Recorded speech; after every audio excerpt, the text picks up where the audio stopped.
This is Countdown to Kickoff. Green 18.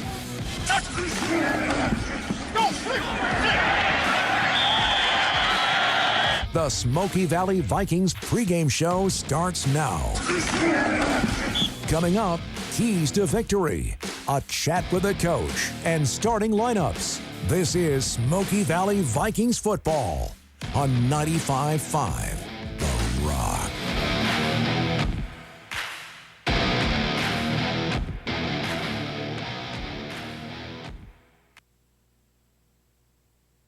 And this is Don Binks along with Doug Snyder, Jason Snyder, as the Vikings are ready for their home opener tonight between the Smoky Valley Vikings and the Haven Wildcats. Haven Wildcats were victorious over Lions last week. The Vikings took it on the chin on the road at Larned, so it got an 0-1 team coming in for their home opener against a 1-0 team looking to spoil the Vikings' thrill of their victory, and hopefully it'll be a good night, Doug. I think the Vikings are ready. You know what it's been like at school this week. Is the team fired up? I think they're extremely fired up. You know, this is it's been a while since we've had a game open up like that for the first game of the season on the road. I think we believe we could have played a much better game last week than what we really did.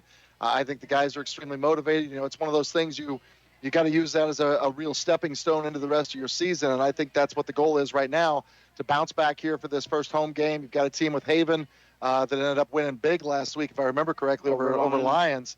And Lions is kind of in a downturn this season, but this is a game that's going to be really important for us to bounce back and show what we're capable of doing. Well, the Vikings beat this Larned team handily the last 2 years in a row, but you can't put that up as a measuring stick. We've got to have our daubers down a little bit because we didn't play well. We've got to come out and execute tonight, and this looks like a pretty explosive team. They scored on some big plays just like Larned did. Yeah, this is a team, you know, they've got the number one, Quintero. He runs the ball extremely well. He gets around quickly. They're quick. They're shifty. You know, this is that game you and I always talk about every year that is harder. You know, last week it was hard to see numbers. This week it's hard to see who has the ball. They get up under center there, and that little short pistol, and they can't decide what direction they're going to go with that little quick look. And so they're very deceptive in the things they like to do. They're very quick.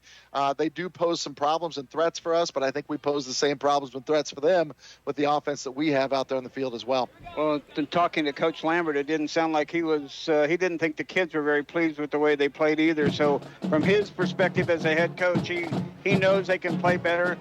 The effort was outstanding. I mean, we ran almost twice as many plays as they did, but the result wasn't what they wanted. So I think this is going to be more of a result-oriented game from the coaching perspective. Yeah, I do. I think, you know, you heard Coach Henderson last week, if you're tuned in with us, disappointed because he felt like we could have shut some of those things down better defensively. And I think talking to the offensive coaches, there were a number of errors there that they felt could have been corrected. Like you and I mentioned, and Jason, we all talked about the fact that all of the errors were correctable. It didn't look like, you know, we think we outplayed them last week, and we think we played a better game. They just made the big plays, and we had too many turnovers. All things that can be taken care of tonight, and I guarantee all things that were talked about this week in practices and film sessions. No question about that. We'll take our first time out. We'll come back with more pregame. You're listening to Smoky Valley Football at home at Anderson Stadium, Lindstrom Brothers Field, here on the campus of Bethany College. Back right after this. Auburn Pharmacy is your local hometown Lindsborg pharmacy, located at 216 North Harrison Street, proudly supporting the Smoky Valley Vikings and Bethany Swedes. People's Bank and Trust takes pride in its heritage of service to the customer and features 12 locations in central Kansas. People's Bank and Trust, a proud supporter of Smoky Valley and Bethany College. Member FDIC. Lindsborg Community Hospital and Family Healthcare Clinic, supporting concussion safety. 52, we ask that all players, coaches, and spectators exemplify the type of sportsmanship that would make their school and community proud.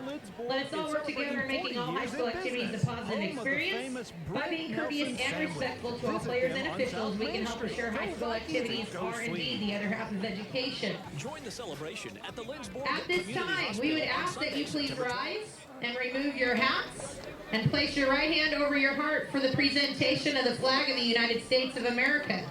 Presenting the colors this evening are the Marquette American Legion, Post 253, and the Lindsborg American Legion, Post 140. We would ask that you remain standing after the presentation for a moment of silence in honor of those who lost their lives on September 11th, 2001. And the pep band will follow with the national anthem.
Thank you, Legion members.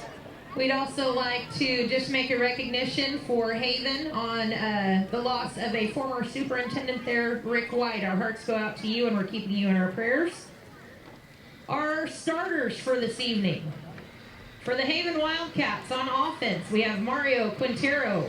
Number 5, Nick Wilhite. Number 7, Skylar Shingleton. Number 8, Darby Roper. Number 9, Hunter Galloway. Number 14, Nathan Schmidt. So it's not the same. It's not the same stuff that we saw a year ago. I think they're better than they were the last couple of years. Got a really good running back and a quarterback that's pretty athletic, and they have a young man that's I don't remember his name, but he was a sophomore last year on the offensive line and defensive line, and he's just a junior this year, and he's a real good football player. So we're going to have to play well, and I expect us to play a whole lot better than last week. You mentioned you'll probably go with Andrew as starting quarterback, but Jake will be available to take some snaps too? Yeah, Jake will play. So Andrew will probably start, and Jake will play. So when and where, I don't know, but he's going to get some snaps. And how about a couple of keys to victory? You know that you got to win the turnover battle. That's always one. But what else you got that you've been working on this week? Well, I think we've got to tackle better than we did last week. Their running back is he may not be quite as fast as the kid from Larned, but he's a little short and real quick and shifty, and we're going to have to put a pad on him and wrap up, and we can't arm tackle. So I think tackling is going to be a key, and then offensively, if we're able to move the ball, don't get behind the sticks, and play our type of football offensively, then I think we have a real good shot of winning the football game. Home openers are always exciting, Coach. Good luck. Thank you, Don. Tim Lambert of the Vikings will be back with more pregame right after this. Vernon Jewelers in downtown Salina is the perfect place to get that one-of-a-kind item for yourself or that special someone. Vernon Jewelers, located at 123 North Santa Fe in downtown Salina, is a proud supporter of area athletics. Give us a call at Hometown Outdoor Power in Salina, Minneapolis, and McPherson. Get your mowers. Sign up for our winter service program. Don't forget to ask about the early sign-up promotion when you call. Lowest rates, flexible plans, exceptional customer service, and coverage for everywhere you are. Say goodbye to being just a number. Say hello to something different at Next Tech Wireless. Farmers State Bank of Lindsborg, located at 447 Harrison Street, is proud to support the Smoky Valley Vikings and Bethany Swedes. Good luck, Vikings, and good luck, Swedes. Member FDIC. Qualifications and rules apply. See institution for details. Ask for Kasasa. Warning. Free Kasasa checking may lead to a rise in disposable income due to cashback on everyday debit card purchases, refunds on ATM fees, and elimination of so-called service fees. Increased satisfaction may result while operating your debit card. If you suffer from chronic money loss, search for Kasasa online. This has been a financial health advisory courtesy of Kasasa. It's like money medicine for your shopping habit. Offered locally at the Bank of Tuscan. Member FDIC. You're listening to Smoky Valley Vikings Athletics.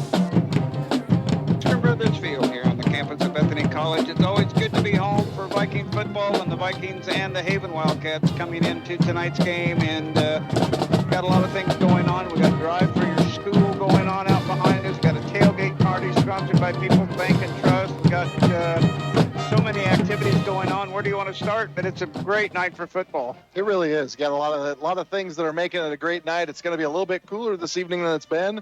I think they said kickoff was around the mid to upper 70s and going to be cooling off as the night goes on. You know, you and I were looking out here and seeing a lot of the alums from last year back to watch tonight. Roslyn Wampler. Yep, Peterson down there, a bunch of those guys. I saw Schwag, I saw Lambert. Timmy Lambert's over here. So it's nice seeing all those guys back. It's opening night here at Smoky Valley. It's been a great tradition here at Smoky Valley that goes back many, many years of great high school football, and especially the last few years of guys that have come through this program and just done such a phenomenal job. And it's just an exciting night to get things going again. I know the season didn't start the way we wanted it to, but a great chance to bounce back tonight and show what we got. You know, one of the things I heard Coach Lambert preach all week, toughness, mental toughness, physical toughness, coming out and demonstrating who we are and who we're always supposed to be at Smoky Valley Vikings. Had 164 yards rushing, 18 first downs, time of possession. We don't have that stat, but we ran 62 plays to their 36 plays. So many things were in our favor at the game against Larned, but the scoreboard, but we just gave up those big plays. So I'm looking for Raleigh Wilson had 18 carries for 71 yards. Kennedy, 19 carries, 62 yards. Shugan, 8 carries for 33 yards. I'm looking for those guys to all just kind of step it up just a little bit and see if we can add some yardage to the total tonight. Yeah, and I'm really looking forward to Andrew Peters maybe getting going again. Andrew was one of those guys that has that quickness. We saw it last week. He was one of our few guys defensively that seemed like he could keep up with Perez and catch him in the open field. We need to get him around the edge more. You know, that was one of the great things about last year's team, I think, was the ability of Lane Schrog to get to the edge when he had to and be able to open that game up, which opened things up for every other player. You know, that's part of this system is those fakes to the middle and those fakes to the outside so you can free your quarterback up and vice versa. We've got to get Andrew going a little bit tonight as well. Haven't heard much from Jason. It's about time to get that Anderson Body Shop keys to the game. You want to let us know about some thoughts you have, Jason? Yep, Anderson Body Shop, keys to victory. Anderson Body Shop is the place for all of your auto collision needs. They're also your local Green Mountain Grill distributor, located at 214 South Cole in Lindsborg. The 3 keys to the game that I have tonight, stop number 1, Mario Quintero, their senior running back. He is their go-to guy. Which team will play ahead of the chains? Both teams really like to run the football, so whichever team can play ahead of the chains. And the turnover battle. Smoky Valley had several drive enders last week with fumbles. If we can hold on to the ball, give us a great advantage. Well, we need to, and that's a big key, and Coach Lambert always says that. You heard that pregame interview just a little bit ago. He's a big one, too, on making sure we take care of the turnovers and don't do anything silly. And I want to mention one more thing before I forget it, and that is the Hillningsfest. I can't forget that date, October 17th, 18th, 19th, coming up here in just about a month. So don't want to forget homecoming for Bethany and Spence Hillings Fest. That's a big celebration here in the Lindbergh community. Yeah, a lot of big things coming up as we get into the year. It's one of those years, again, like you said, every other year for Hillings Fest. It'll be a great, exciting week as well. And like we said, great night tonight. And if you can't be out here tonight, remember, the game is being broadcast live tonight on the internet on live.smokyvalley.org. Our own very own Mike Rose up there making things happen as he always does and giving us a great view of the big plays of the night and all the plays of the night. So hats off to Mike. And if you have a chance to join in on live.smokyvalley.org, feel free to type some messages, join the chat, have a good time. Probably a lot of people out there having a chance to watch. I want to thank our sponsors that help us with our part of the game, including Smoky Valley Booster Club, Bank of Tesket, Viking Auto, Christian's Funeral Home, People's Bank and Trust, Call Mari, Call It Sold, Dr. Darrell Loader, Art Shirt, Arn Reinert CPA, Yoder Lawn and Tree Care, Farm Bureau, Farmer State Bank, Lindbergh Family Dental Care, Gallant Tire and Auto, Old Stuga, CNL Heating and Cooling, Midway Motors, Harry Malary, Scott's, and Dower Welding, to mention a few that are getting ready to do the coin toss. You want to go over some starting lineups maybe real quick before we get started? Let's do a Smoky Valley defense. Okay, Smoky Valley defense tonight out there on the line. We got Tanner Luddig playing outside linebacker, or offensive line and linebacker for us tonight, so he'll be at the linebacker position. Brandon Malm at 5'11 junior, he'll be on the defensive line. Dax Hopp, he'll be on the defensive end, 6-foot senior. Grant Lysel Alkire, he'll be 6-foot senior, 185. He'll be a defensive end for us. Brant Hebel, 5'10 junior, he'll be at linebacker. Court Shugren, he'll be at strong safety tonight. Almost said shortstop. Can't say shortstop, can I? 6'1 junior Court. Trey Kennedy, he'll be a free safety tonight.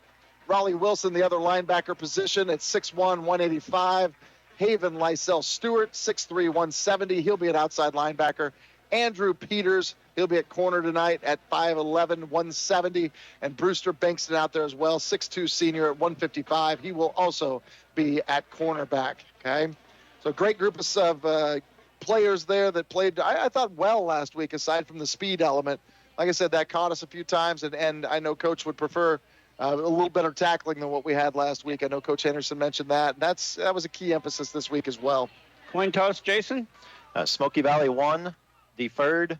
Haven gets the ball first. So we'll be kicking off and see if it's Brandon Malm or the freshman that kicked last week by surprise. So see who comes out there with the tee in their hand. But last week you knew who that was because of middle school. And speaking of middle school football, you won your game last night. We did, 116-8. Got off to a nice start. We were up 8-0 at the half and came out and scored to open the second half, and were able to hold off the Haven team last night as well. So we were up that way, and nice win for those young men and the opportunities that they had there. And so hopefully we can keep building. We go to Halstead this next Thursday. They're a pretty talented squad, so we'll have to play pretty well to come out with a victory then. Brandon Malm will be kicking off. The Vikings all black tonight. Black helmets, black shirts, black pants. Most of them have black shoes, black socks. And deep for the Haven Wildcats in their white shirts, black pants, black helmets is number 1. Quintero is the deep man. A couple of upbacks. One of them is number 8, Darby Roper. The other one is number 7, I believe, and that is Shingleton. So we're about ready to go. The Vikings will be kicking off from the south end, kicking to the north. What little breeze there is kind of coming from the south a little bit, so pretty much negligible wind, and we are ready for action. Hope we can all cheer on a Viking victory. And if you're uptown at Maker Street, come on down and catch the Vikings football game. It'll be entertaining for sure.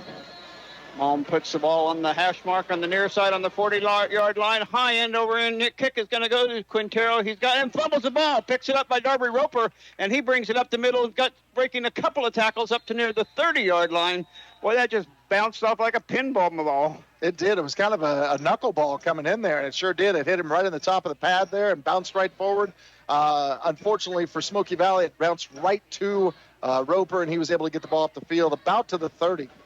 They're going to put 2 guys out wide to the left side on the numbers, 2 guys wide to the right side, so they're really spread it out. The offensive line is wide spreads as well. Quintero is in the back with Roper right beside him. It looks actually like Roper's going to take the snap, and he does. He drops back to pass, going on the far side, all alone, wide open, and he misses him. Somebody blew coverage over there. Number 7, Shingleton, was wide open, and that ball was about 5 or 10 yards underthrown, so it was almost a big play for Haven, and they didn't complete the pass. I tell you what they did over there is they ran a little slip screen action. They had double wide on that left side or far side, and the first receiver out in the slot came out, looked like he was going to block. We bit on that hard, then he took off deep. It was wide open. He missed him by a good 5 yards. Otherwise, that would have been a big Haven opening play. 2 receivers near side, 1 to the far side. Again, here comes Quintero right up the middle. He's bouncing off some would-be tacklers in second effort by the Viking defense there. Spearheaded by Andrew Peters to finish off the tackle. Looks like he got about maybe 2 yards in the play. It's going to be 3rd and 8. Yeah, nice job. Brandon Malm getting in there quickly from his defensive tackle spot as well.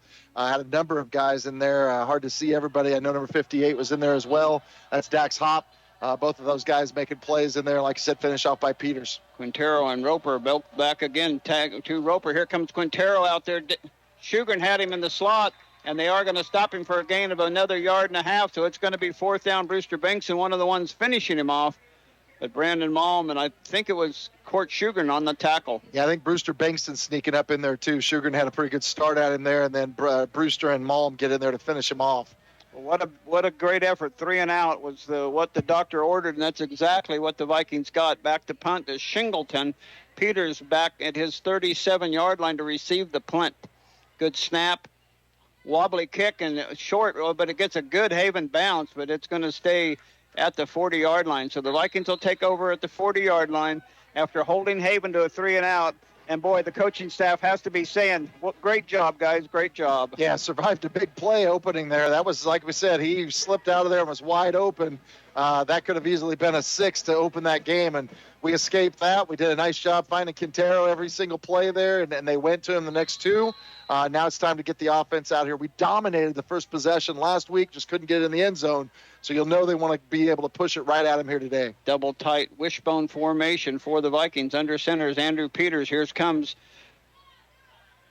to the left side, and that was Kennedy getting through there. Okay, that was Kennedy. I thought it was 44, and I knew Brewster wasn't in the backfield. That was Kennedy. He'll get 2 on the left side. 2nd down and 8 for the Vikings. Yeah, nice run as they bring it out of the wishbone to get things started, and they were stacked up pretty quick in there.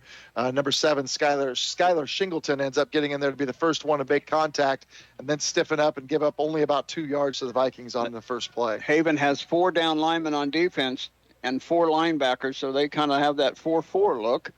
2nd down and 8 for the Vikings. Peters turns, and Wilson coming through. He'll get across the 45 up to the 46-yard line, and it's going to be 3rd down and 4 for the Vikings. Yeah, nice hard running right up the middle again by Raleigh, again out of that bone, just kind of establishing that, playing tougher, being able to get up inside there, and Raleigh was able to take it right up inside behind that left side of our line, gets it up to about the 45.5. Vikings going to have about 4.5 here to pick up his 3rd down. Yeah, they got to get across. It won't be a first down if you just touch the 50-yard line. The point of the ball will have to be across the 50-yard line, so it's 4.5 yards. Stay in the wishbone formation. 3rd down and 5. Peters' long play count. Here comes Court Shugren. He gets wrapped up at the line of scrimmage. He's actually going to lose a 0.5 yard. It's going to be 4th down, so no surprises there. Haven knowing what the Vikings are going to do. There's 2 Barlow brothers that are pretty good-sized boys in there, and they've been stacking things up on the Vikings. Yeah, that 59, Keaton Loop, he was the one that just happened to get in there, the sophomore. They both met in the hole, and both of them stopped. He was able to get Court just stopped, stood him up, and then able to get a piece of the jersey and pull him down. Well, it looks like it's going to be a punt for the Vikings. Kennedy back to punt in punt formation. Good snap, although a little wobbly. High wobbly kick. Quintero's going to take it, and I misjudges a little bit. Goes back to about the 18-yard line. Tries to get through, but wrapping him up good is Raleigh Wilson. And a return of about 4 or 5 yards, and Haven will have it after both teams on their initial possession go 3 and out. Yeah, a lot better start than the punt we had last week where got over Trey's head, and luckily he was able to make a big play by getting that punt off and ended up drawing the running into the kicker penalty or roughing the kicker, and it gave us a 1st down. This time, again, a little bit of a low snap, still trying to get the timing down, but Trey gets a nice punt and sends them back about to the 29, 28 here as they get started. 1st down, Haven. Roper and Quintero back in that backfield. 2 receivers near side, 1 to the far side. Single coverage in defense over there. Now a man in motion to that side. Quintero's going to get it, and he's wrapped up by Raleigh Wilson, among others. Down there on the bottom is number 75, Tanner Luddig. So hit him high, hit him low. You're going to make sure you get a stop.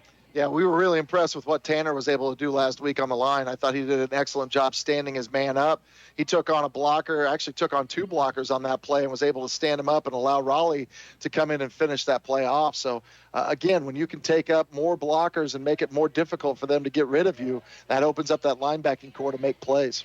2 receivers again to the far side, one to the near side now. Single pass over that way and almost intercepted.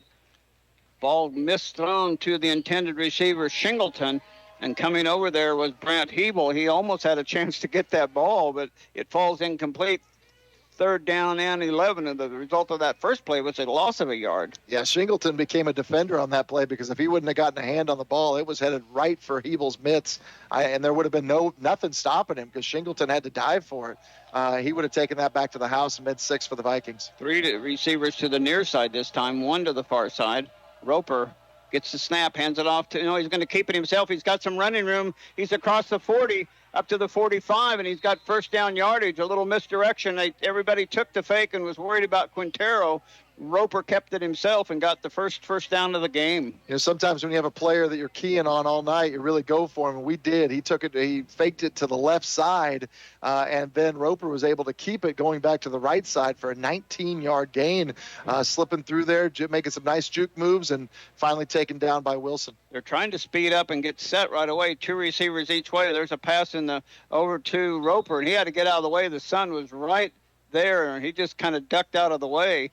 And that falls incomplete, 2nd down and 10. Yeah, that was going back to what they had run earlier. They ran the slip screen out of it the first time where the inside receiver acted like he was going to block and took off deep. This time he does go block, but you're right.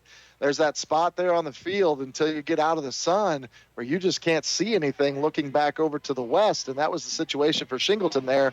Looked back, could not pick the ball up coming to him, so it's going to take a little while for the weather to play into what Haven wants to do. 3 receivers to the far side, 1 to the near side. Quintero in motion to the far side and gets wrapped up. He's going to get back to the line of scrimmage, maybe got a yard carry, but Luddig, among others, in on the tackle for the Vikings. It's going to be 3rd and a long 8. Yeah, Luddig, Wilson, and Shugren all getting in there, making some shoestring tackles, and they did a nice job following the ball, finding the ball, and being able to take him to the carpet after just a short gain. And you're right, setting him up for another 3rd and long. This time they're going to bring the 2 receivers to the right side, it looks like. So it could be a possibility of coming back with some of that similar looks to what we did earlier with that screen. Or giving a faking handoff and giving it to Roper. They got a flanker kind of behind the guard now. 2 receiver now, a man in motion to the far side. It is Quintero that's going to take it, and there's Stack Hop. The ball's loose. Vikings got the ball out. It's going to be a turnover, I believe. Nope, they say it's going to be down. Wasn't real sure about that. It looked like it might have just been stood up. Now, if they want to call progress on that, that's one thing, but he got stood up in there. Ball's definitely out before he hits the ground. Quintero's hurt. He's slow to get up. I think he got rolled up on there just a little bit on the inside. If we look back here on live.smokyvalley.org. If you're at home, you can rewind it as well. But he gets up into that middle there, and as soon as he gets through, gets wrapped up right in the legs, almost kind of hyperextends it a little bit in there, and he dropped that ball. But I think they're going to call him down and make it a 4th down play. But more importantly, we hope nothing serious to Quintero out there. He's a great young man, a great athlete, and we certainly don't want to see him injured by any means. So which sport do you want to start on? We got a little break here. Smoky Valley Tennis won their match yesterday. Cross country did really good down at Heston yesterday. A lot of good activities going on in all of Viking sports. Yeah, we had a lot of stuff going on this week. You caught me off guard. We got your middle school football. They won 16-8, so we got that taken care of. Let's start with volleyball. Volleyball played on Tuesday of this week. They won against the Wichita Defenders. That was their home matches. They were on live.smokyvalley.org as well. Wichita Defenders, we beat them 25-13 and then finished up by winning 25-4, a dominant second game. Lost the second match of the night to a ranked Nickerson squad, 14-25 and 17-25. Statistically, Addie Heitschmidt led serving as she completed 25 successful serves on the night, including 6 aces. McKinley Johnson had 7 ace serves, and Abby Rose led the attack game with 14 total kills. So, pretty tough league again for us. Nickerson's pretty good again. Heston's pretty good again. So you've got a number of really good squads there, but the girls have been definitely demonstrating some quality play as we see Quintero being helped to the side here. Again, you hope it's nothing serious, but we'll have to see. It was definitely one of those injuries where you get down in the leg area and it gets a little iffy. No question about that. The girls took third as a team. Gracie Lambert took second. Elise Peterson took second as well. Kaisha Peterson took 8th. Olivia Bengtson took 19th. Zoe Grace took 26th. And now we're back live to play, so we'll catch up with some of those a little bit more. But Shingleton back to punt, and Peters deep for the Vikings. So ready for play, and here we go. You don't think they'll fake it at this point with that much to go. A good snap, and it is a high end-over-end kick this time. Peters getting ready to take it. Oh, and he's clipped into Haven, not even paying attention to the ball. He got number 14 just put his head down and tackled that Andrew Peters, Nathan Schmidt. And that will be a 15-yard penalty on the Haven Wildcats, give the Vikings very good field position. Yeah, that was one of those plays, I think, as a defender, you're pretty sure you have him sized up and the timing is going to be just right for you to be able to hit him right when he catches the ball. But he was at least a good second or two early on that one. It was a good quality hit. He stuck him really well, but unfortunately for Haven, it was a second or two before the ball arrived. So the Vikings are going to get a nice 15-yard movement here and move the ball out to the 35-yard line to get this drive started. I couldn't remember if that was a 15 or just a 5-yard penalty, but that would have to be of the major 15-yard variety, so no question about that. So the Vikings have it on their second possession. Haven did get it 1 first down and then had to punt. The Vikings will come out wishbone again. Raleigh Wilson, Court Sugarin, and Trey Kennedy in the bone. Andrew Peters, the quarterback, is going to hand it off to Kennedy. He's got some running room this time across the 40 up to about the 42-yard line. They'll get 7 good yards on that carry. Kennedy had a good night last week. Yeah, he did. I thought he played well. I thought, we went to him a lot late in the game. This time he hits that left side and is able to dance through that first line and get a nice 6-7-yard gain there and really make a nice play. So 2nd down and 3 for the Vikings. Just underway, halfway through the first quarter with 6:06 left to go. Still no score. Vikings with their second possession. Haven started off and got a 3-and-out. Here comes Raleigh Wilson busting it up the middle. He gets across the 45, first down yardage. Smoky Valley, their first down on their second possession as well. Yeah, nice hard run right up the middle by Raleigh, actually taking some linemen along with him as they were leading him through and just hit the hole hard. And that's exactly what we want our fullback to do, is get in there, hit that A gap as hard as they can, sometimes send them through the B, but this time I think it was the A gap, and be able to give him a chance to pick up a good 3-4 yards. And that's exactly what he did. Grant, Lysel Alkire, Dax Hopp, Brandon Malm, Trevin Duncan, and Skylar Hopkins are the 5 main linemen. Got a couple of tight ends. Here comes Court Sugar. He's trying to get near midfield and will be stopped about the 48-yard line. Haven, Lysel, and Brewster Bengtson are the 2 tight ends. And then Peters under center. And that time Court Sugar got about 3 yards, 2nd down and 7 for the Vikings. You can see a lot of those decisions tonight. Good hard-nosed football. They're wanting to go a lot of wishbone tonight, a lot of come right at you and go to work, getting that ball on the ground and just continuing to drive it. That was a nice little counter look they had over there, trying to send the ball, fake it on the left, take it to the right, and Court's able to pick up a few yards there. Now we got to have a timeout because we didn't have enough people on the field. Timeout on the field. We'll take one as well. 4:56 left to go in this first quarter. No score.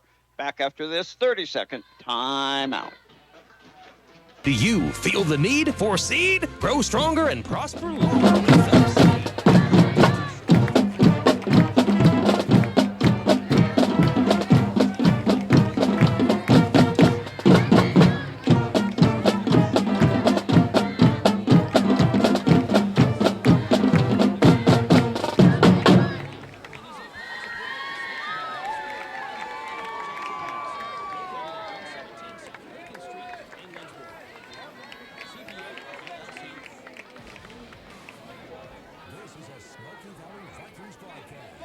Welcome back to Anderson Stadium, Lindstrom Brothers Field here on the campus of Bethany College, where Smoky Valley plays their football game.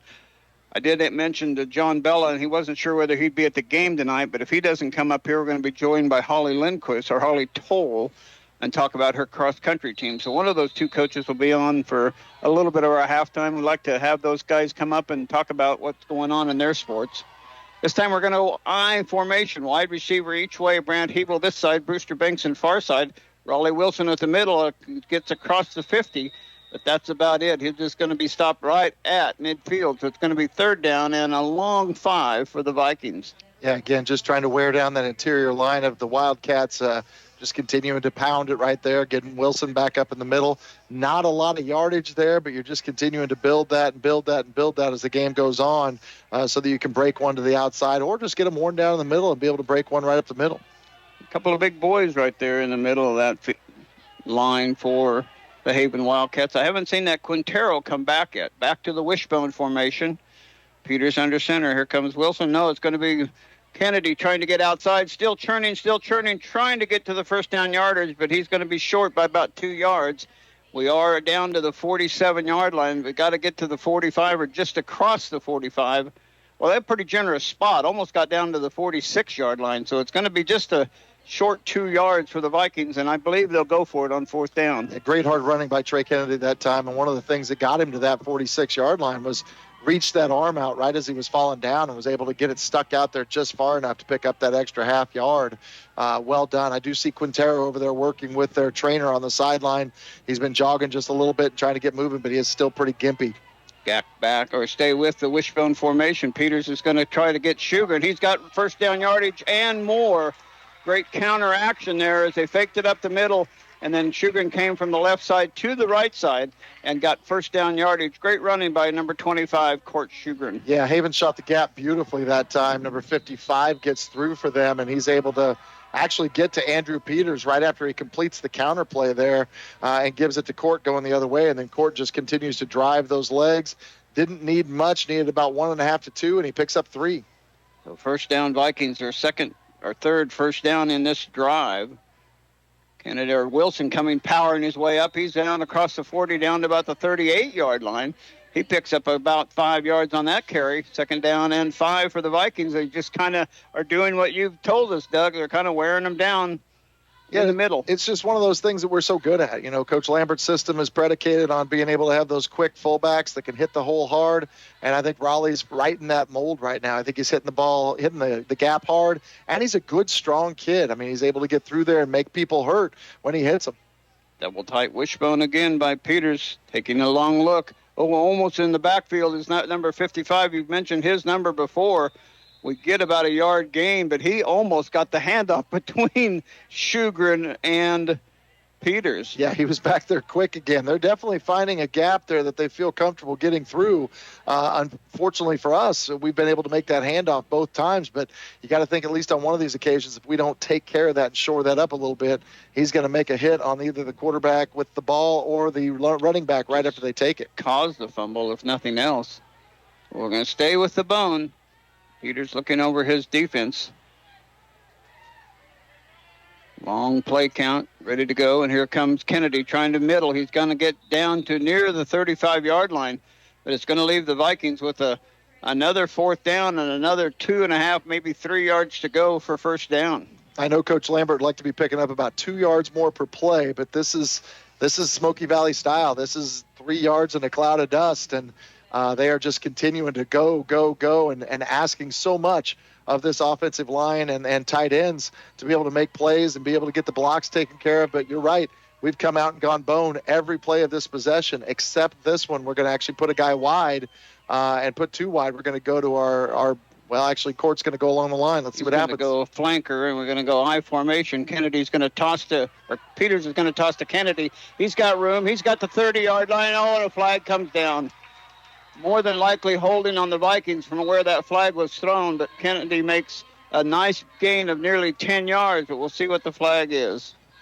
Yeah, in that area, you either look for a hold or a block in the back. If you have a receiver or an outside guy that comes back and makes a play, sometimes that body gets turned just a little bit, and you make contact where you don't want to.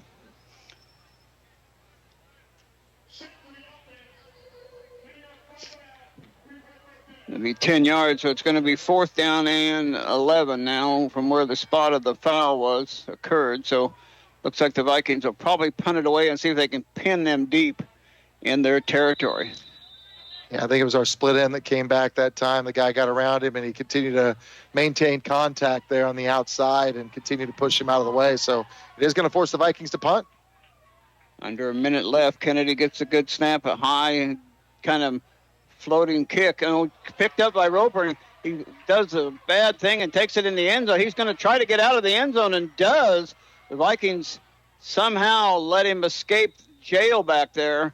You never catch the ball as a punt returner inside your 10-yard line, and he caught it over his head about the 3, and it went into the end zone. I think you could still take a knee. I'm surprised he didn't take a knee and take a touchback. Yeah, I was surprised he was too, because I know in high school football that ball comes off there. It's just a muff. I mean, if it goes in the end zone, it's just going to be downed, and all he had to do was down it. But you're right, hit him right in the top of the hands. It was deep. He gets that ball about 8 yards deep and brings it all the way out. So in his defense, it was about an 18-yard return, but 8 of those were in the end zone. Quintero's still not back out there on the field, I don't believe. Number 28 back there now. That is another number we don't have in our program. We got a mystery back. Roper is going to take the snap and he's going to keep it himself on the far side. Good play by Dax Hop over there. My goodness, he read that well. Yeah, beautifully played on that backside over there. And then Raleigh Wilson, I think, coming in to help finish that play off. Might have even been Grant Alkire-Lysell. Oh, you're right. You're right. They're 55 and 58. Yep. I get confused sometimes, but Grant's got that right side over there, and Dax has the left. And so Grant got back there and really made a big play. Excellent play, because that's what you call staying home and waiting for your time. And we are going to make it to the end of the first quarter. First quarter in the books, no score. We'll be back with the second quarter after this 1-minute timeout. First Bank Kansas is a proud sponsor of Smoky Valley football. First Bank Kansas is your community-oriented, customer-focused bank where banking is made personal.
Where the Vikings and the Haven Wildcats are 0-0 after 1. That's an improvement over last week. It is, and a lot of this game has been played in the mid part of the field, but the Vikings have got them pushed back deep now. You know, I do see Quintero coming back out on the field. He's in the backfield right now. You mentioned during the break that it looked like he was bouncing up over there trying to get some running in, but still looked a little ginger with that foot, but we'll have to see exactly where he is here, and that adds a whole nother element back for Haven right now. Second down and 10. Roper in that shotgun formation, going to put a man in motion to put everybody in the backfield. Going out in the flat, going to be caught wide open. First down yardage across the 20-25. The receiver was number 9, Hunter Galloway. Nobody found him out of the backfield. He was a motion man from the near side to the far side, and he got open, and they found him with a strike. Finally threw a strike. He's had a couple of incompletions that were not very well thrown. I think that's just another big play. Quintero didn't seem to be moving extremely well out here because he came to the left side in the flat, but we watched him. He's in the game. He's our main key for this game, and just having to know where he is makes the whole defense shift a little bit to the right, and they were able to complete the pass to the left side and get a nice gain before finally tackled by Court Shugren and Brewster Bankston. One receiver near side, 2 to the far side. Here comes Quintero. Here comes in the middle, and he's going to get 2, maybe 3 yards. Tough yardage in there between Dax Hop, Shugren, and Tanner Luddig in there, too. Luddig in there for the tackle. Yeah, I was getting ready to mention before we went to the break how much pressure this puts on Roper in the backfield because he's really their next primary runner after Quintero. And Roper, you know, he had the nice gain in the first drive or second drive they had because he faked it to Quintero. But with Quintero out there, it changes that back again. But he's definitely pretty gimpy in the backfield after being hit again. I'm watching him line up, and he's sure favoring that right foot. So 3 receivers to the far side, 4. Now man in motion again. There's a counter, goes to Quintero. He gets through 1 tackle, and he gets across the 30 up to about the 33-yard line, where it's going to be 3rd and about 4. Tell you what, for a young man who's hobbling around, and he's going to go back off the field here, but he sure cut really hard for an injury. Oh, man. I mean, he was moving well, but and ran that hard, but he is back on the sideline. I think every time he gets hit, it's just re-aggravating that. So it'll be interesting to see if he'll be able to keep going yet tonight or not. Tell if it's an ankle or a knee or what it is, but he pivoted real hard, and that seemed to be an ankle that would favor that. Roper with a number 28 behind him. 2 receivers far side, going to hand it off to 28 on the right side. He's met by Raleigh Wilson and taken down a gain of about 1 yard. It's going to be 4th down and 3 at the 34-yard line. Viking defense is doing such a great job of sticking in their gaps and really making sure they're filling. You know, we've been coming up with some slants right, slant strong, slant weak, you know, and really getting in there. But our linebackers are filling spots extremely well. Our linemen are taking on 1 or 2 blockers and sometimes even 3 and giving us the chance to get back and forcing another punt from Haven. Well, they are in the punt formation. They are going to kick it away. It's a spiraling kick this time. Looks like it's going to take a Haven bounce, and Peters is going to let it roll, and it'll roll out of bounds and picked up at about the 26 or 7-yard line. That's where the Vikings will have it 1st and 10. Well, the first down on that pass play for Haven got him out of the deep end zone, and they were able to kind of flip the field on the Vikings a little bit. So see what the Vikings can do now with their first possession of the second quarter. Yeah, no big plays yet. It's just been a lot of trying to wear down each team with your running game. You know, there was a chance for a big play to open this game by Haven. They've really had the best opportunity to this point to put points on the board when they had the wide open play down the field that they missed. Otherwise, it's just been a lot of hard work. The Vikings have moved the ball but have been stalled in one way or another each possession, so they'll need to keep moving. Peters has gone all the way at quarterback. Here comes Kennedy trying to get outside. He's got a little bit of room, gets across the 30 up to about the 31-yard line, so a gain of about 4 on the play. Oh, it was Jake Lucas this time coming in there. I just mentioned, I thought I saw that, but I wasn't going to mention it. But Jake is the better passer of the 2, so Jake maybe will get the second quarter, see how they'll work that out. Yeah, I'd like to still see, I'd like to see Kennedy Peters be able to get the ball some. I know Kennedy's been running the ball well, but we need to see Peters get the ball here in some space and give him a chance to get moving. He comes out as a wide receiver. Peters does. I formation behind Jake Lucas. The linebacker going to go right in the middle of the bone and take on the running play came right in the middle to Raleigh Wilson. So that linebacker shooting, I think that's number 55. We talked about him. Another one that we don't have the right number on. We've got some guys here that I keep looking over to my sheet, seeing ready to say their name because they've done some nice things, and I don't know who they are. But, yeah, number 55 for them has been phenomenal. He's been in a lot of big plays for them from his linebacker position and really been able to wreak a little bit of havoc in there against the Vikings. But, again, we're set up with that 3rd and mid-range, 3rd and about 5. You usually think of this as 2-down territory if we can pick up 3 or 4 here. Bankston wide to the far side. I formation behind Lucas. Long play count. He's going to take and hand it off, trying to get Kennedy. He's got some room. He's got first down yardage across the 35 up to about the 37-yard line. I believe, and they're going to move the change. I've said that too quick. I thought the first down was at the 35. I mentioned that too quick. I apologize for that, but he found a little gap there, and he had some running room. I just assumed you were seeing the future. I thought you were seeing him make it to the 38, and I thought, man, he's going to make it. Sure, Trey probably heard you say that and knew he had to make it all the way to get that first down, but good hard running. He had a couple of nice cuts in there to cut back and actually made a player miss. Number 8 swung away in there and didn't get to him, and then he finally was able to get up to the 38 and get him first down. Wilson is the fullback. Court Sugarin is the tailback behind Jake Lucas. Turns and hands it off to Wilson. He's trying that left side. He's going to get nearly 5 yards, maybe more. He's get all the way up to the 40-yard line, 45-yard line. So good running, good strong running by Wilson, and he was just had a massive wall right there going. Yeah, this is what we love. A guy getting up there. We remember Cord Elliott doing this last year, and this is exactly what Raleigh's doing. I think first contact was back at the 40 after he had about 2 yards, and he's able to carry a couple of Haven players with him for another 5, just digging, scratching, and clawing and doing everything he can to get up the middle to keep making a play, and ends up gaining 7 yards on the play. Tight end is Haven Lysell on the far side. 2 receivers near side, Binkson and Peters. Lucas under center for the Vikings. No score in the ball game yet. Lucas turns and hands it off to Shugren, and he'll get across the 45 up to about the 46, so he'll get about a yard, maybe a yard and a half. It's going to be 3rd down and 2. Yeah, nice play that time by Loop. He gets through the gap there on the left side and is able to make a stick right in the backfield on Shugren. Court able to lean forward there, pick up about a yard to make it a short and 3rd and manageable here. So 3rd and about 2.5 for the Vikings. Been good on 3rd down here on this possession. Had a nice first one here. Hopefully we can pick up the second one. Peters wide to the near side. Flanker Brandt Hebel to the far side. Lucas looking over the defense, calling the signals. Here comes Shugren trying the left side. He's got running room. He's got breaking into the open across the 40 and down to about the 38-yard line. Good burst of speed by Court Shugren and good hole at the line of scrimmage. Yeah, Court gets through that left side and has a nice little burst. Beautiful hole opened up by that front line.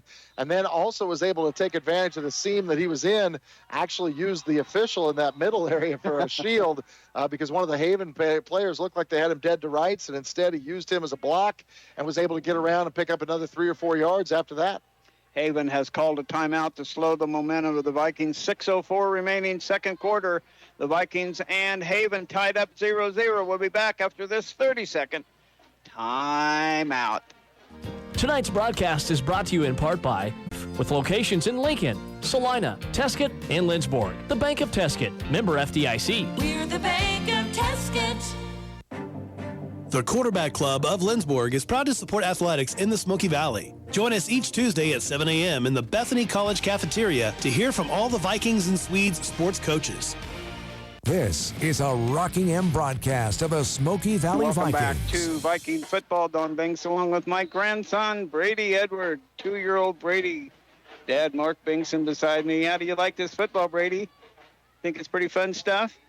It's your first game here to come to see the Vikings play and see Grandpa broadcast. The Vikings have it 1st and 10 at the 38-yard line of the Wildcats. Haven wanting to stop this Viking momentum that Dougie mentioned. They're just wearing them out. They're finally getting them worn down, and they're getting some good blocks and some holes here. We'll see what they do out of this I formation. Brewster Binks at near side. Andrew Peters far side. I formation behind Lucas. Blitzing linebacker coming up now. He takes his spot. There comes Raleigh Wilson trying that left side, and he'll get down to about the 35-yard. Ball's out. And Haven says they have it. Haven says they have it, and the officials agree. Yeah, ball snuck out here on the backside. We'll try to watch it here on the highlights from Mr. Rose upstairs and see what we see here. But he was in a little bit of a pile there, was able to burst in there quickly and get a nice push. But the ball seemed to squirt right out of there once he got to the middle of the pile. Sure enough, it was out before he touched.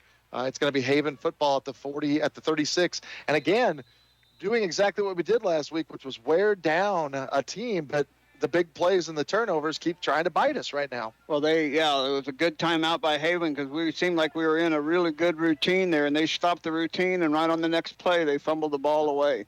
1st down Haven at the 36-yard line.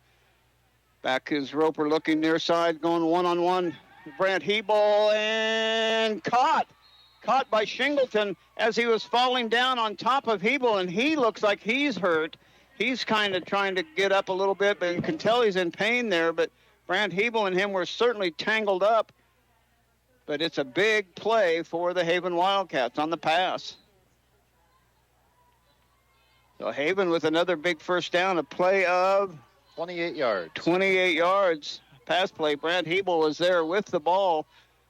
Good defense, but it got away just in time and made a good catch. 3 receivers to the far side, 1 to the near side. Roper's going to hand it off. There's a flag coming out, and little or no gain on the play. Well, they're going to give him a couple, look like a second effort there by the running back number 28. Did we get a name for that yet? 28 is Duchesne here. Duchesne. And then the one we were missing earlier was Wyatt Winter, number 55, their linebacker that's been making so many plays. I didn't get a chance to talk about that reception. That was a heck of a catch. It was. Looked like he threw it a little short. Brant Hebel was right there and had a chance at it, and it bobbled it a couple of times and was able to pick it up and make the catch. So second down, or no, it's going to be first down after the penalty. 5-yard penalty on Haven, so it's going to be 1st and 15 for the Wildcats. They called their play. They got dual head coaches, so I don't know if one coaches defense and one coaches offense or what exactly they do. But Roper, the main man with Quintero, hasn't been back yet after that last run. Pointing to the receiver on the near side, 3 on the far side for the Wildcats. Looked like the Vikings were going to blitz. Now they stop the play. Now they go ahead and call what they're going to call. It's a handoff up the middle. And Noah Roper, a good play by Grant Alkire-Lysell. What a great play. Grant stayed home, and he did his job. Not only did Grant stay home, he moved those feet. He was able to get out there. I tell you, Grant is such an improved player. He's continued to work and become the type of player that you want to have on your team. And he gets out there, has the edge. It's his job. He maintains his role, and he 10 yards on that play. He's got a big pickup on that play. Second down and 20 now, maybe a little more. 2 receivers to the near side, 3 to the far side. Roper in the backfield by himself over there. He's going to tuck it and run himself. He's got room. He's across the 40 down to the 35-yard line there. He's swarmed under. He gets all the penalty yardage back, but it's going to be 3rd down and long for the Wildcats. Yeah, he's a pretty deceptive runner. They opened up the middle there by spreading the field with 3 to the right and 2 to the left. It was a designed quarterback draw. He takes 1 step backwards, hits that gap while everybody's backing up into coverage. We had a blitz coming up the middle with Wilson, which opened up the middle linebacker spot too. It's not until he gets up the field and Haven Lysell is able to finally be the first one into contact, but they gain a number of those yards back from the penalty and look like they have about a 3rd and 9. 3rd and 9 for the Wildcats. 3 receivers far side, 1 to the near side, the back in the backfield, who we say now is Duchesne next to Roper. He's going to drop back now, throw it in the flat, caught, but right there now it's going to be incomplete. Good hit on the play by Brant Hebel. He got there exactly the same time as the ball. The intended receiver was Shingleton, and that was a great play by Brant Hebel. You know, for a team that spreads the field like Haven does, we do play up tight, and we're putting a lot of pressure on our deep guys, Andrew Peters specifically, to make a play and cross the field. But if there's anybody that can do it, it's Andrew. They're going to go for it on 4th down. It looks like they're in Viking territory at the 35-yard line. 4th down and 9. Big play here for the Viking defense. They're stopping again to look at the play. I think we're going to have a timeout here. They got 10 seconds left, and now they will call a timeout. We'll step aside as well. No score. 3:34 left in the first half. You're listening to Smoky Valley football back after this 30-second timeout. Auburn Pharmacy is your local hometown Lindsborg pharmacy, located at 216 North Harrison Street.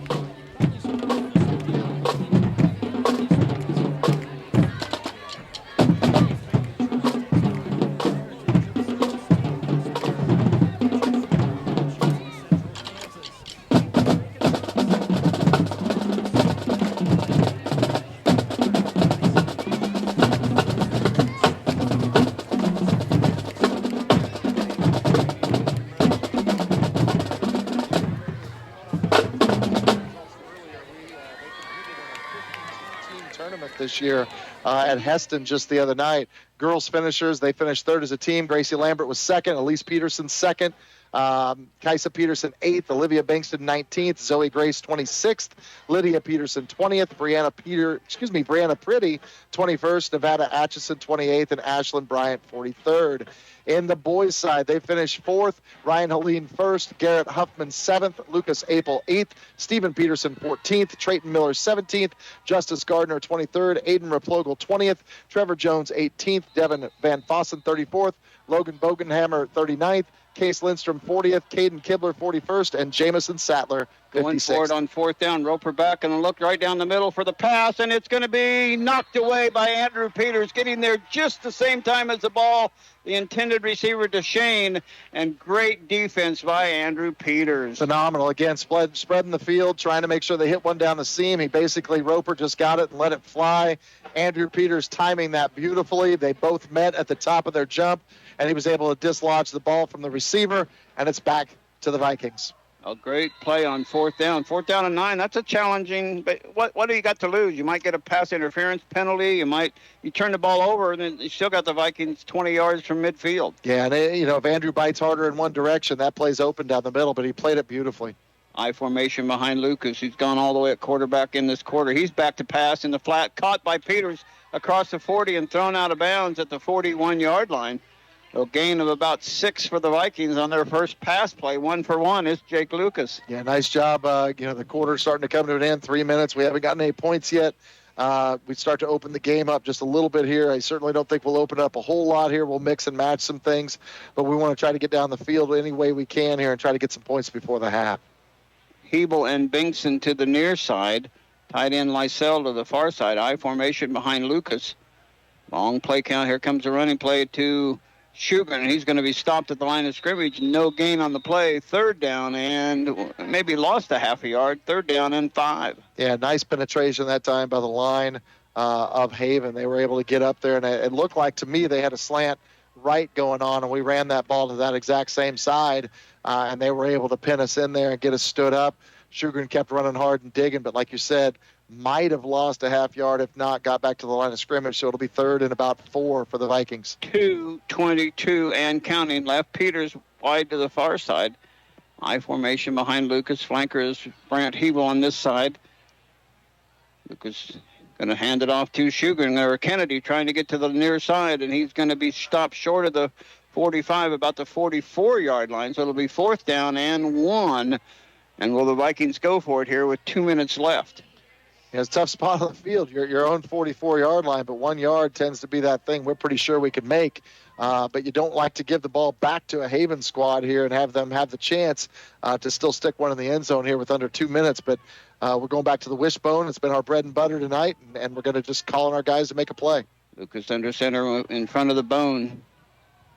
Going to turn and hand it off to Wilson. The first guy through, he's got near midfield. So good, strong running by Raleigh Wilson for the Vikings, and the Vikings will have a first down now in territory of the Haven Wildcats, but there's only a minute and a half left to go. The Vikings have used 1 timeout, so they've got to work and try to get this clock going.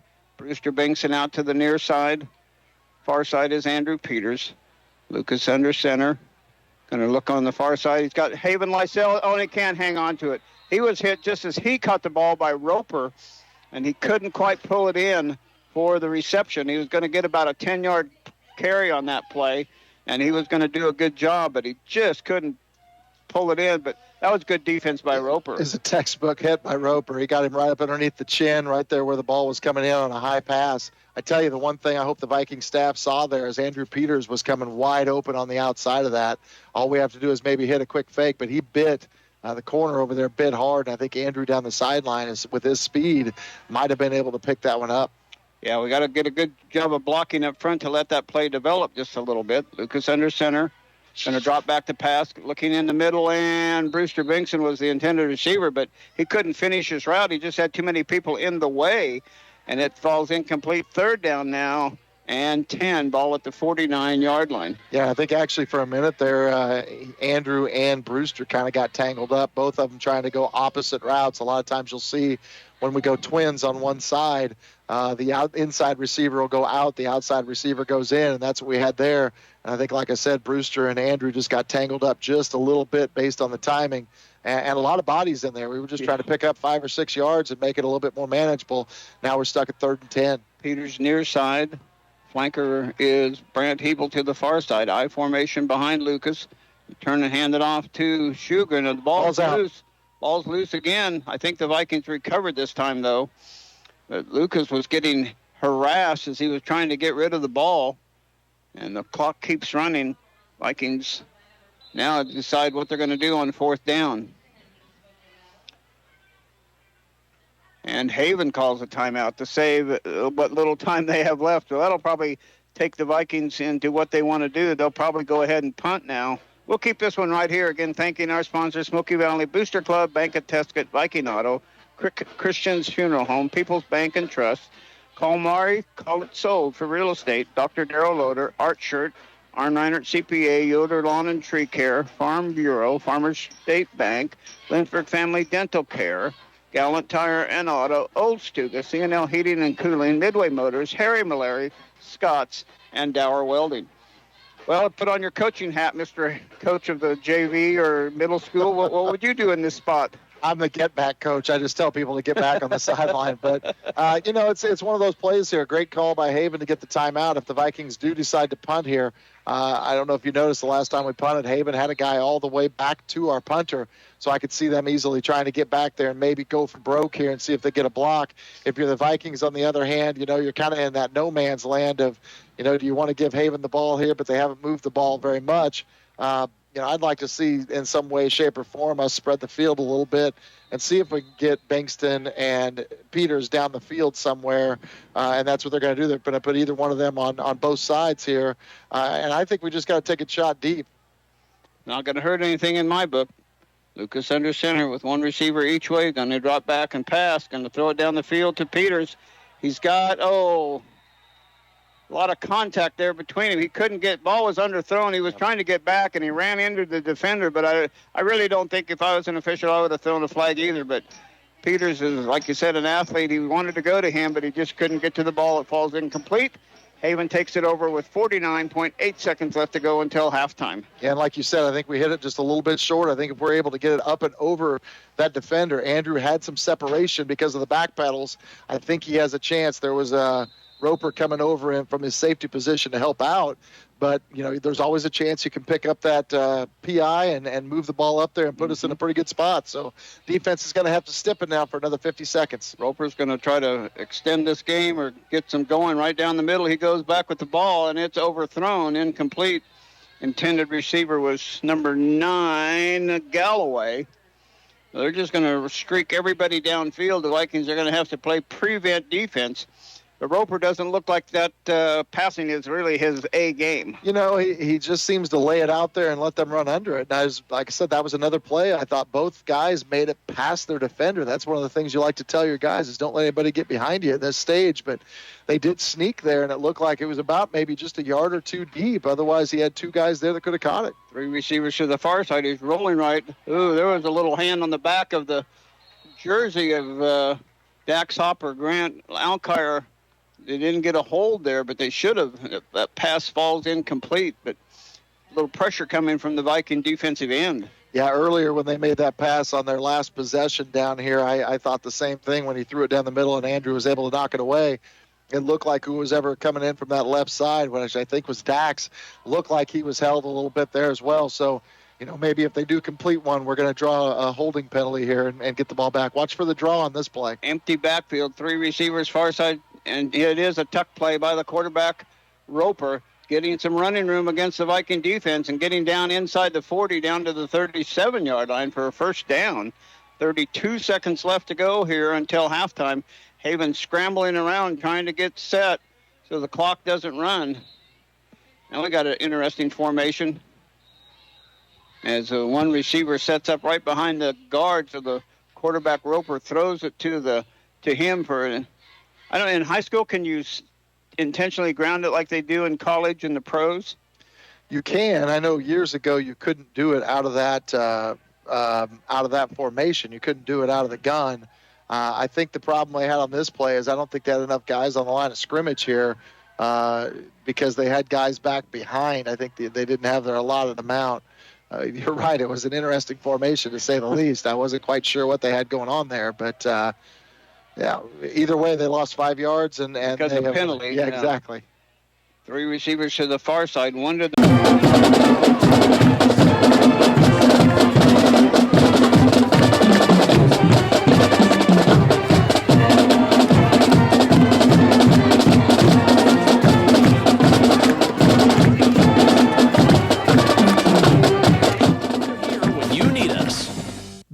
Stuga in downtown Lidsborg is celebrating 40 years in business. Home of the famous Brent Nelson sandwich.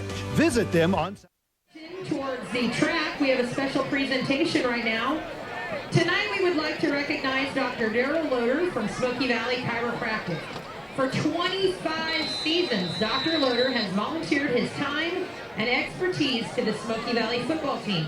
His efforts have provided medical care for our players in an effort to prevent injury, to offer an immediate assessment of injury, and to be the first line of care that our players receive on the field.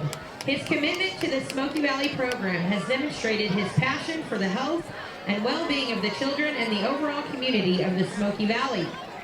With Dr. Loader, his mission statement is clear: to help others live long, active, healthy lives. And tonight, we would like to thank him for extending that mission to our football players and the Smoky Valley.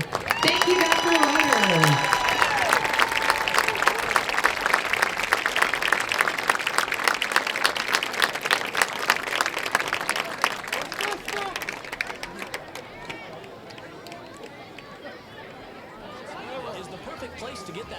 The Wildfires would like to thank all of their sponsors who helped them get to camp this year. They are A1 Plumbing Service, Anderson Body Shop, Collections and Essentials, The Good Merchant, Kevin and Macy Kindlesberger, Lori DeBold Insurance Agency, Lindsborg Tropical Snow, Money Automotive Center, Money Chevrolet, Next Level Dance, Patricia Quinn, PB&J Boutique, People's Bank and Trust, Royal Flush Plumbing, HVAC and Electric, Scott's Hometown Foods, Smoky Hill Vineyards and Winery, and the St. Louis Bowers. The Wildfires will be dancing tonight to Mix It Up. They are Captain Taylor Barnes, Captain Carissa Kindlesberger, Captain Elena McMillan, Ellie Flynn, Carrick Elliott, Grayson Bauer, Braden DeSalt, Riley Ebert, Emma Liddick, Lauren DeLiesel, and Olivia Ford.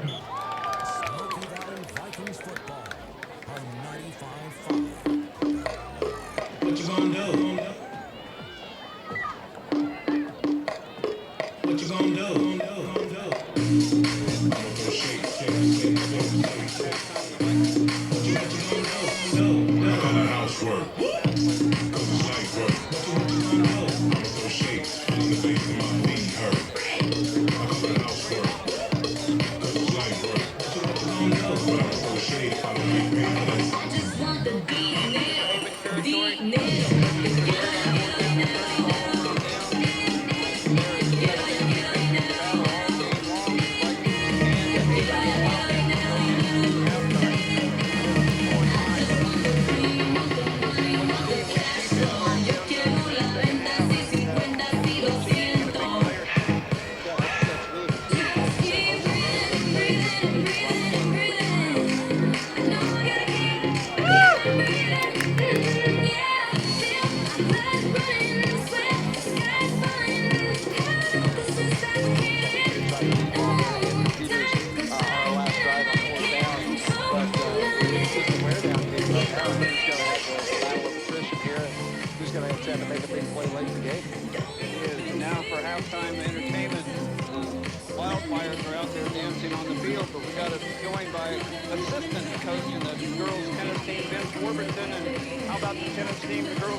So far, our varsity has taken first place in 2 of the 3 tournaments they've played in. And on the JV side, we've won 5 tournaments so far. So tennis is off to a great start. Well, your season it goes so quick. I sent Coach Bella a note last night and said, would one of you guys want to come up and talk a little bit about Viking tennis? Because after the home game next week, we're gone for a couple of weeks. So tell us a little bit about who your varsity players are and how and what kind of tournament you got coming up. So one doubles, we have Carrick Elliott and Rachel Yenny playing. One singles is a freshman named Lena Rockholtz. Her brother, Johan, great basketball player for us. been to state a couple of times. Not bad tennis player either. No. And then for two singles, we have Isabel Wright, who's a senior, went to state last year in singles. And then two doubles is right now Emily Jones and Elena McMillan. And the JV, you said, they actually played more matches than the varsity have at this point? So we have two JV squads that we mix back and forth. So we have 22 girls out. So it's great that we are able to have so many JV matches. We get a lot of girls experience. So. And what class are we in this year? I know the volleyball team has dropped down to 3A and the cross country has dropped down to 3A. Are we 3A in tennis or 4A? We don't know yet. We don't know yet. The state tells us a week before regionals. Okay. So last year we were 4A. We'll see how that works out again this year. Tell us about a couple of the matches coming up. I know you guys play tough competition week in and week out. Who's on the schedule the next couple of matches and where? So Varsity has a tournament tomorrow in Heston. Heston? Yeah. Okay. And then we play at Ellsworth next week, and then next Saturday we have a home match. Okay. And so JV next week is in Buhler and in Heston. Okay. And on Monday and Tuesday, and that's it for JV. But we just had 5 tournaments total this week, and we took first in all 5. Oh my goodness! So I don't know how many programs in the state can say they went to 5 tournaments in 1 week and got first place in all of them. That's either good coaching or we got good players. Which one do you take credit for? Varsity's probably great coaching, and along with great play, and JV is all the players. Well, we appreciate you coming up and telling us a little bit about it. Doug, you got anything to throw in on that comment there? Clearly, who's the better coach to work with, Coach Beller or myself? Turn his mic down before I answer. Hey, good to have you. The girls are off to a great start. I know that Coach Bella and yourself have been very excited. What's been the most exciting thing so far? I think seeing the improvement from top to bottom, really, especially seeing some kids have some great success on the JV level. We've got a great freshman class.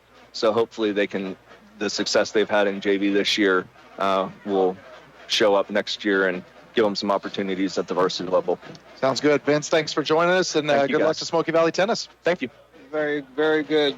We'll take a timeout. When we come back, we'll have a recap and some stats. You're listening to the Smoky Valley football back after this 2-minute timeout. Lowest rates, flexible plans, exceptional customer service, and coverage for everywhere you are. Say goodbye to being just a number. Say hello to something different at Next Tech Wireless. Farmers State Bank of Lindsborg, located at 447 Harrison Street, is proud to support the Smoky Valley Vikings and Bethany Swedes. Good luck, Vikings, and good luck, Swedes. Member FDIC. Arn Reinert, CPA LLC, provides tax and accounting services in the Smoky Valley area and is a proud supporter of Smoky Valley High School and Bethany College activities.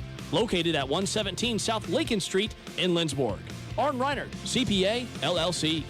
First Bank Kansas is a proud sponsor of Smoky Valley for 75 years. We're here when you need us.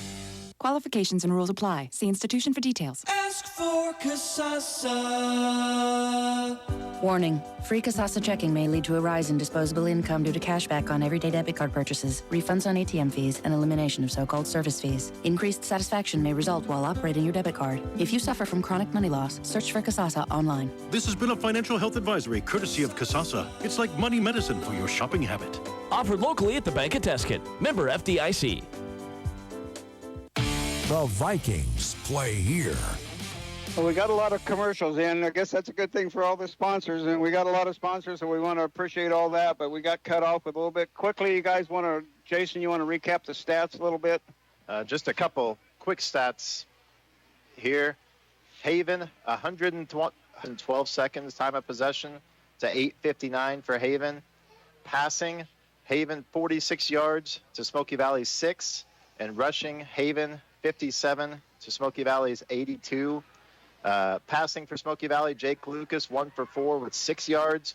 Rushing, Raleigh Wilson 8 for 29. Trey Kennedy 7 for 28.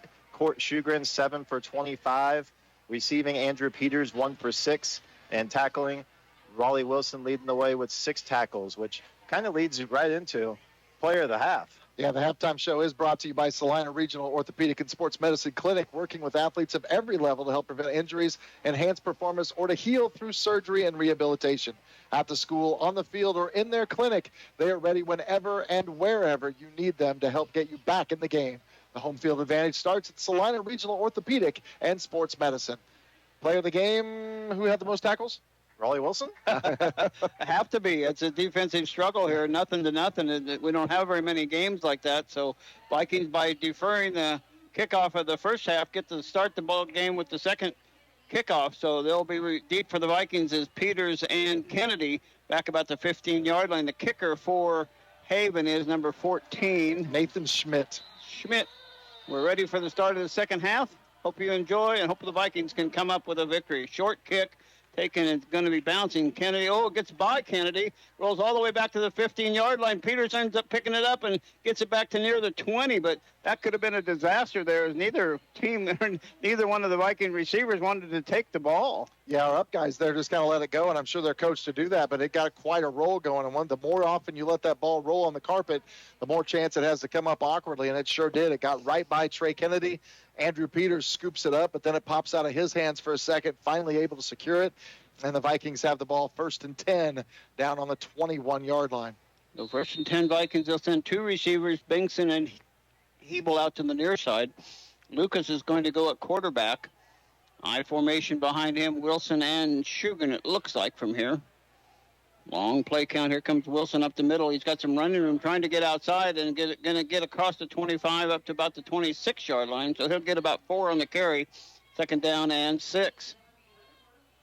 Yeah, get Wilson off the right side here. We go back to where we were in the first half. We get an opportunity to put the ball on the floor here or on the carpet here and just run it, pound it up the middle, and be able to get an opportunity to make that defense, again, feel where we're coming from here to open the second half. 2nd down, and we'll call it 6 for the Vikings.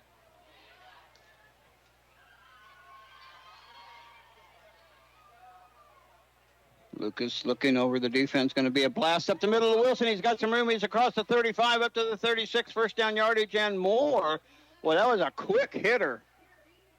Good effort by Raleigh Wilson.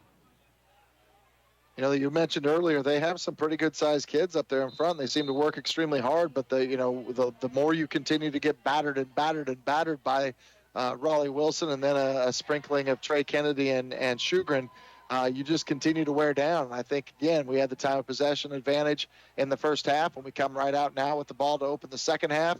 And, again, the key thing here is not just putting together a drive, but putting together a drive that picks up points. Peters and Binkson out to the far side. I formation behind Lucas. Lysell, the tight end, to the near side.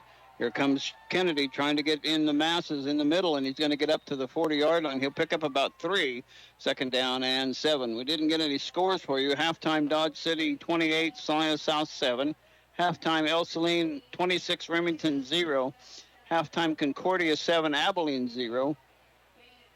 Derby over Salina Central now 28-0.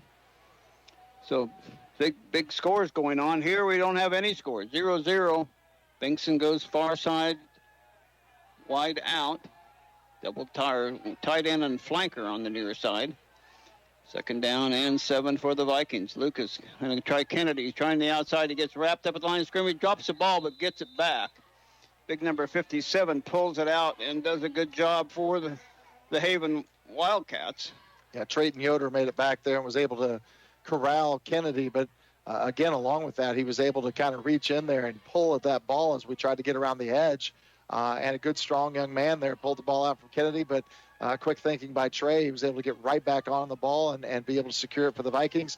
3rd and a long 9 here. Yeah, big down for the Vikings here. They need to get something work. Shugren out. Kennedy and Wilson, the tailbacks. Hebel, the flanker. Peters, the wide out on the far side. Still no score here in the early 3rd quarter. Vikings with their first possession of the quarter. It's a toss to get to Kennedy outside. He's got a little bit of room. He's up across the 45. Get it into 4th down territory there. A good play to get the Vikings close to going to be 4th down and 2. Still in their own territory, but a little more manageable down in distance.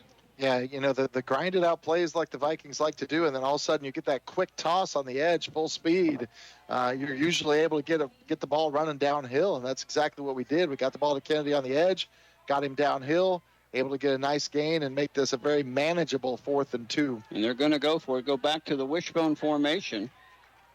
Lucas has gone all the way in this drive and under center.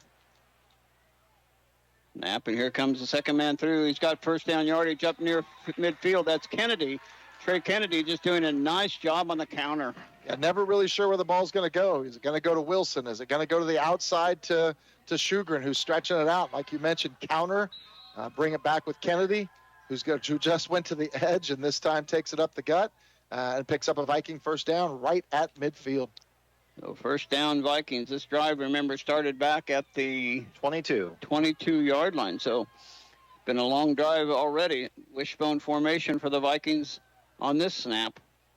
And the first guy, no, it's the second guy through. Kennedy gets down to about the 46 or 47-yard line. He'll pick up 3, maybe 4. The far side official has a better spot than the near side official. So we hope we go with him, and he does get it down to the 46, so a gain of 4 on the play, second down and 6. That was actually a run there by Shugren. He was able to get up there and give Kennedy a little bit of a breather, but a nice run, hit the hole hard, got stood up. We tried to push him a little bit, and you're right. It looked like the outside guy was going to give us another half yard to a yard, but unfortunately I think they used the inside guy instead. I formation this time with Peters out as the receiver on the near side. Lucas handing it up to Wilson this time. He's going to get maybe a yard down to the 45, so it's going to be 3rd down and 5 for the Vikings. Hard running, but boy, Haven's sure playing stiff in that middle. Yeah, a lot of mixing and matching here. Hit the edge, hit the middle. I still believe at some point in time we're going to be able to get the ball up the sideline here to one of these wides. But until we need to, I think you're going to see a healthy dose of us just continuing to try to wear out that Haven front line, try to tire them out. They're not a real deep squad. They don't play extremely deep on the defensive side of the ball, and we're just going to have to keep taking advantage of that. Wishbone formation again, double tight for the Vikings. 6:45 and counting left to go, third quarter. This Vikings have had the ball the entire quarter. Here comes another run, and it's going to get down to the 41-yard line. It's going to be it's going to be 4th down and 1 now for the Vikings. Once again, you saw him, 55 Winter back in the backfield right as he makes the handoff. If he guesses right one of these times, it could be disastrous. But what a great play. Got Kennedy up the middle, picks up 4, 4th and 1. Got a bright moon shining here, a full moon. Could be anything that happens here for this next 6.5 minutes of this, or 6 minutes of this quarter and the remaining fourth quarter. Wishbone formation for Lucas under center. Oh, we got a jump off, and there we got a first down by penalty. Been very few penalties in this game. They've had a couple of holding penalties, but this one's a big one, and it's first down Vikings down to the 36-yard line. Yeah, we've done a great job being patient. I think the new 40-second clock has allowed teams to be a lot more patient coming up to the line. You've got 40 seconds in between the time the play ends and the time you get up to get the ball snapped now, and instead of that 25-second play clock. And I think it's been very advantageous because you're able to get up there. The last 3 or 4 plays, we've tried to lull them to sleep a little bit with a slow count. This time, I think Lucas gave a really hard cadence there and was able to get them to jump off sides and get a first down the easy way. I formation, wide receiver each way for the Vikings as they break out of the huddle quickly. Here comes Kennedy trying to get across the 35 and does, down to the 34, but a gain of only 2 on the play as Haven just won't get taken away and won't get drawn to the wrong side. They just make good, strong plays. Yeah, it's not a very fast-moving thing here by any means. No. We're taking a ton of time off of this opening drive here of the quarter. We've held it for over half the quarter already and just continue to dig right in. But Haven is more of a bend but don't break defense. They're continuing to get a play made here, not give up big yardage. Again, they're missing their stud Quintero right now, who's on the sideline, and still trying to make plays. I formation behind Peters, sends Bengtson out to the far side. Flanker on the near side, Peters dropping back to pass, looking for Peters wide open, but he goes a short route to Lysell and he drops it. Haven holding his hands on his helmet. He said, "Oh my gosh, I can't believe I drop that. But, boy, Andrew Peters was open deep as well. Yeah, I still think there's an option to get him down there somewhere because he just has that amount of quickness that can free him up. But it was still a great look here in the flat. There's a levels play here that we like to run on that rollout, and that was Peters down deep on the level and Haven Lysell on the short. Ball just trickles out of his hands before he can put it away, and the Vikings in a 3rd and 8 situation. 3rd and 8 with 4:44 left to go. Clock finally stopped on that incomplete pass. Otherwise, only stops when they reset the down marker. Back to wishbone formation on 3rd and 8 for the Vikings. Lucas, long play count. He's rolling out again, looking down the field, and that one's underthrown and almost intercepted. Lucas ends up on his back, courtesy of number 57 on there. That's Yoder. He got hit. That was a slow developing play, and he underthrew it because of the pressure coming at him. Yeah, the first look was to Hebel over here on this side, and he didn't have him. It was covered well. Haven Lysell opens up in the middle, but unfortunately before he can get a nice step in, he gets drilled by Yoder. Fortunately for the Vikings, the ball trickles a little bit shy of Haven because there were some people closing in. If that ball would have been off by a yard or two, I think they would have had it. Timeout on the field. We'll step aside as well. 4:39, Vikings driving, facing a 4th down and 8. Back after this 30-second timeout. Do you feel the need for seed? Grow stronger and prosper longer with Phelps Seed. They're your go-to source for premium quality Pioneer brand corn.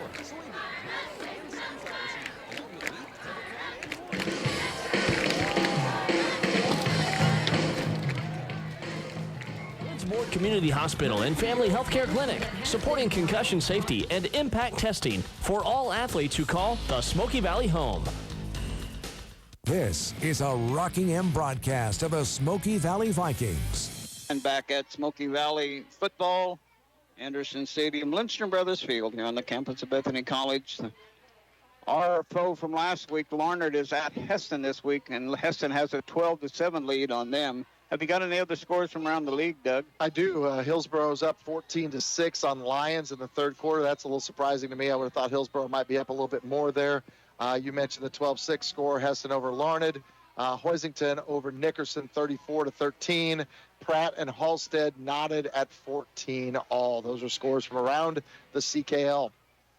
Here it is, 4th and 8 for the Vikings. See what Coach Lambert grew up out of the timeout. He sent Kennedy, Peters, and Binkson, all 3 to the near side. Lucas for the first time in shotgun formation.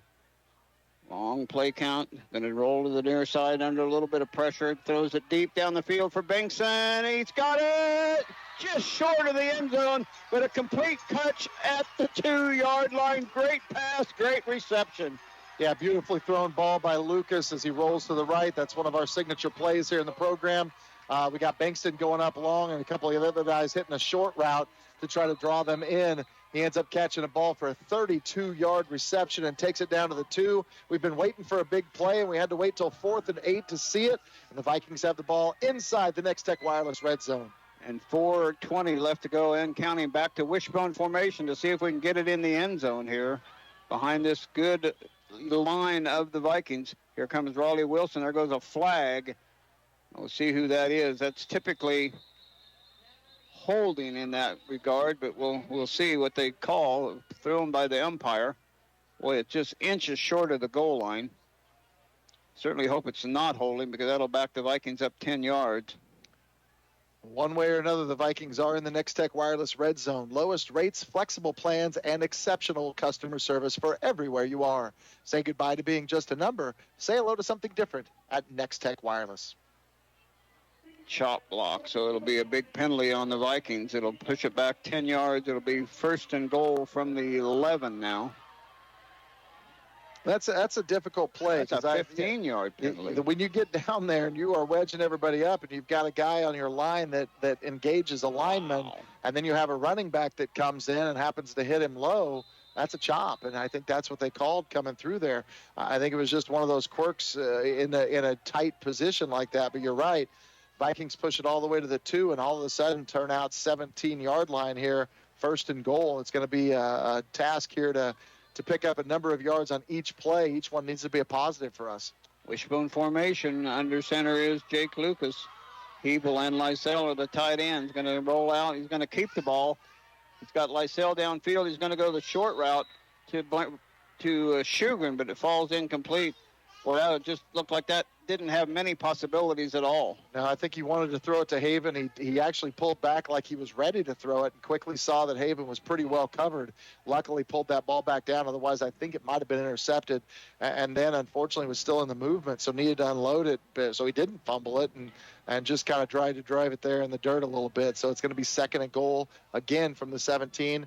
3:36 to play. Still knotted at 0 here in the third quarter. And this next play will be Smoky Valley's 15th play of the drive. I formation with Peters and Binkson out wide to the far side. Lucas under center. Wilson and Kennedy looking down the field, going to go short. Boy, he just underthrew that one again to Peters. He is under a little bit of pressure again. Number 30 coming in there for Haven. That is Dakota Fox. So he got a little pressure. He got loose in the middle. It's going to be 3rd and long for the Vikings. Interesting turn of events. We're at the 2. It looks like we might be able to push it in. We're even getting a little extra push from our tailback there to help push our offensive player into the end zone. You get called for that chop, moving out, and now you're stuck with a 3rd and long. And the first 2 have not looked very smooth, as you pointed out on the first one. We're trying to get the guys on layers down there and give Lucas a chance, but he's been under duress on each of these 2 passes. We're going to have to give him a little bit of time to make something happen or try to pick up about half of this here. I formation behind Lucas. Binkson wide to the far side. Lucas rolling to the far side, going to throw it out in the flat. Again, underthrown to Raleigh Wilson was the intended receiver. These are kind of coming down on Jake Lucas. He's just not getting enough air on the ball. I don't know if he's worried about the interception, but he's just not getting any loft at all on the ball. And, of course, he's rolling to the side he's maybe not as comfortable with. So you have to throw it across your body. That's a little bit more difficult to throw. Yeah, it's kind of like everything's weighing against him here. I know he would like to roll right here instead, but that's the short side of the field. We're trying to go to the wide side to open it up and create some more space because otherwise if we make the catch, we're not going very far with it. So it'll be interesting to see here. You probably need to put the ball in the end zone, or at least might have Peters here on some sort of a post or a slant pattern to free him up. It is 4th down, so we'll see what the Vikings do. Lucas dropping back, going to the corner of the end zone for Banks, and it's going to be intercepted by Roper. There is a flag in the end zone. Flag in the end zone. And Roper's all the way up to the 40-yard line, so there is a flag in the end zone. If that is pass interference, it'll be 1st down Vikings at the 2-yard line. I think it's going to be PI. I think it was the defender that was actually coming back toward Bankston. Roper picks it off from his safety position. It was a play probably that didn't need to be made because the ball was thrown short where Roper could pick it off as he swung over. But I think it's going to be pass interference here, and it's going to give the Vikings a new life here by the end zone. Well, after all the discussion was made between the officials, see what they end up doing here.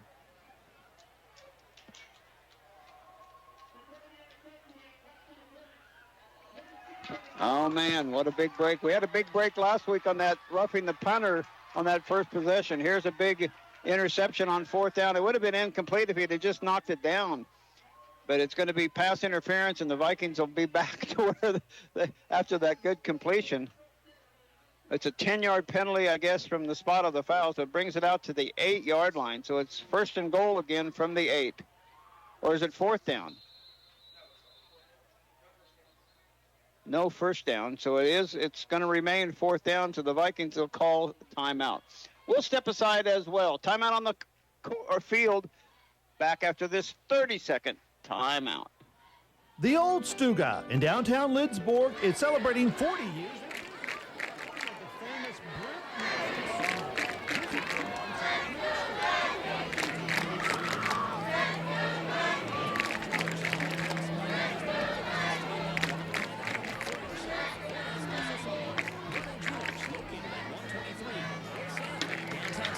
Is a proud supporter of area athletics. You're listening to Smoky Valley Vikings Athletics. Welcome back to Anderson Stadium, Lindstrom Brothers Field here on the campus of Bethany College. It was a half the distance to the goal penalty on Haven, so it remains 4th down. So the ball is at about the 8-yard line after all this unraveling. It's still 4th down for the Vikings. They still got to get the ball in the end zone. And Haven has not had the ball yet in the second half. I'm trying to think. It's been probably a half an hour since the Haven offense has been on the field. Yeah. Including the halftime and everything else, maybe even a little bit longer than that. As Jason pointed out in the break, it's how many plays? 16 plays, 70 yards, and 8 minutes and 43 seconds to start the second half. This is a play the Vikings need to come away with points. This is one of those changers where you've done so many things to take the ball from our own 22, I believe, and work this all the way down here, and at one point being at the 2, this is the time where you stick it in the zone and get things going. Lucas under center with I formation behind him. Pressure coming from the Haven defense. It's a toss to Kennedy. He's going to try to throw it. Going to throw it in the end zone to Bengtson, and I think it's incomplete, which is a good thing, because if he'd have caught it, it would have been a ball out at the 20-yard line. So it's incomplete. Turnover on downs for the Haven, but Bengtson turned into a defender out there as Kennedy's pass was underthrown. And it is Haven ball now with 3:09 to go in their first possession of the third quarter. Interesting play here, trying to do a little trick and get something back there. And to Kennedy's credit, he's either going to be knocked out of bounds. There was not really anywhere for him to run as he rolled to his left. Throwing the ball up in the end zone might have been the best option. You might have been able to draw another PI, might have been able to make the catch. And even if they intercept it, they only take the ball over at the 20. Here it was the best scenario you could think of if they get the ball back at the 10 or the 8. 3 receivers to the near side, the short side of the field. Handoff. No, Roper's going to keep it himself, and he's going to get sacked in the backfield. A loss of about 2 on the play. It's going to be 2nd down and 12. Yeah, back there quickly, Brandon Malm, and again, Raleigh Wilson back there to help mop things up. We've mentioned Raleigh's name a number of times. He was our leading tackler in the first half, and he's right back there again. He's done an excellent job from his middle linebacker position of making it in and reading plays. He's also been our blitz guy on a few occasions, too, so he's been able to make it back there and be able to find him. We still always have to keep in mind every time they empty that backfield for that quarterback draw. DeShane with Roper in the backfield. 2 receivers each way for Haven. They spread that out. There's a lot of room up the middle. See what Roper does. Going to pass it in. That's on a little slant caught by Shingleton or Schmidt. One of those, number 9. It is Galloway. And he's going to have first down yardage up to the 20-yard line. Yeah, just a nice quick hitter, a little slant look there. Was able to hit him for a short gain, and he was able to get the rest himself out to the 20, able to get a first down. I think taking him down that time was Kennedy on the tackle. 2:15 left to go, second quarter. Again, this is the first possession of Haven in this second half, and waning minutes here of the third quarter. 3 receivers to the far side. Vikings need to get a 3 and out now. They allowed 1 first down. They need to shut them down here to get the ball back. Galloway or Roper takes a snap, looking near side, going to go down the field. Brant Hebel and the receiver tangled up, and a flag comes in. Going to be pass interference on the Vikings. Hebel and number 7, Shingleton. I could see a small possibility that could go against the offense on that one. It looked like maybe the offensive guy was pushing him out of the way. Yep. Yeah, just the way it looked to me, it looked like Brant was trying to use his leverage a little bit more. But so a first down by penalty up to the 35-yard line for Haven. So they're choosing to air it out, and they're getting a little bit of the benefit of the doubt as well. Tough play. I'm going to stand up for Hebel a little bit. He had his head around. He was watching that play. He was running right along with him, stride for stride. Tough call. Going to be a first down for Haven. Looking near side again. Blocked this time on the line of scrimmage by maybe Tanner Luddig. The tall fella making a play up there. Tanner Luddig. Again, small and mighty. Gets his hands up. Is able to knock that pass down and force a second down. Again, we haven't called Tanner's name a lot today, but he continues to take up a lot of people along that line and make plays. Yeah, he's been a force in that inside nose tackle for the Vikings down lineman on defense. Dax Hoppin, Grant Alkire, Lysel Alkire, and Brandon Malm, the 4 down linemen. Roper in the backfield now. He's going to hand it off to DeShane. He's got some running room right up the middle, and going submarining is Andrew Peters, and pick up of about 7 or 8 on the play. That just opened up like a big wall there. Yeah, a lot of the Haven play that we're used to seeing, they brought the guy in motion there from the slot, make it look like there might be a little bit of a jet sweep coming back across. They fake that sweep, give the ball in the opposite. It's almost a counter look for them, the way they run it. And everybody on the Vikings shifted to the right, seeing the movement from everybody over there, and then they were able to stick it right at the middle. Nice tackle by Peters. Now, man in motion to this side. Here comes DeShane again. This time he gets through a couple of tacklers, and Tanner Luddig again with the wrap-up, but not before the first down yardage is made, and it's first down Haven again. near the 46-yard line. Yeah, Ludwig on that tackle, also being helped out by Shugren. But obviously, if you've got Ludwig having to make that play 3 or 4 yards deep, he's made it through that first wave, and then Tanner able to get turned back around and make the play. But, again, similar play to the previous one. Got the motion guy coming across, hit the quick hitter up the middle. They're starting to find some ways to gash this Viking defense just a little bit. Still, it's taken 3 or 4 or 5 yards of play. 2 receivers far side, 1 to the near side. In the backfield, now in motion. Here comes DeShane again, trying to get the middle. He's got more room again in the middle, across midfield and down to the 48-yard line. So they're finding a little bit of a delay there, and they're doing a nice job as Roper is kind of the pivot man, and he has normally that Quintero, and he's been out the whole second half. Yeah, and I think what you're seeing here is they're setting it up just a little bit for the pass later. So if they're going to continue to bring that motion across, all Roper's going to have to do at some point is fake that dive play, pull it back out, and try to send the ball deep. You can't bring your guys up too quickly, and I think that's where we're stuck. 3 receivers far side, 1 to the near side. They're in Viking territory at the 48. Second down and short. He's going to keep it this time, Roper, and he's got some room across the 35 and down to about the 34-yard line. A little gash here, but there is a flag back near the line of scrimmage. Yeah, I think they're going to be able to get a hold here. I thought I saw one early on. They didn't make that one, but I think there was a second one that came in here from the side, so I think we are going to be able to push them back 10 on this one. Haven is walking backwards, and now the official grabs the ball and brings it backwards, so it's going to be what was second down and 4 is going to turn into second down and 14 for the Wildcats.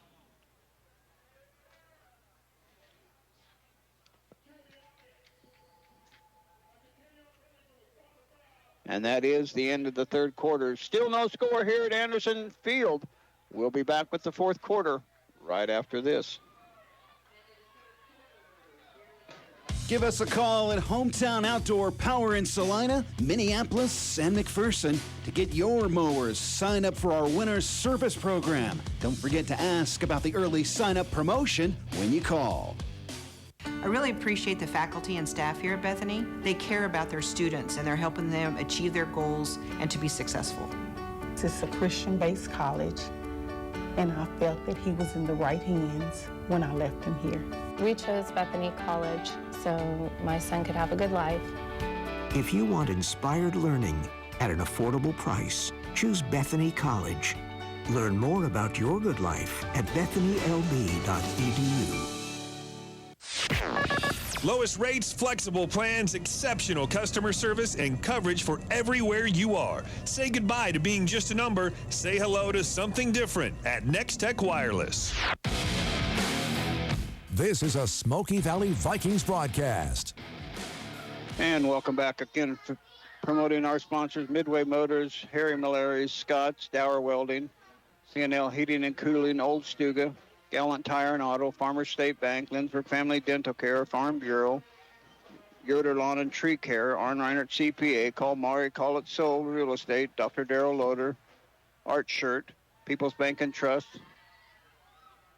Christian's Funeral Home, Smoky Valley Booster Club, Bank of Tescott, and Viking Auto. Second down and long for the Haven Wildcats. 2 receivers each way for their offense. Now a man in motion to the near side. Looking, Roper still looking, and under pressure now, getting sacked by the Vikings back at the 40-yard line. So a loss of about 2 on the play.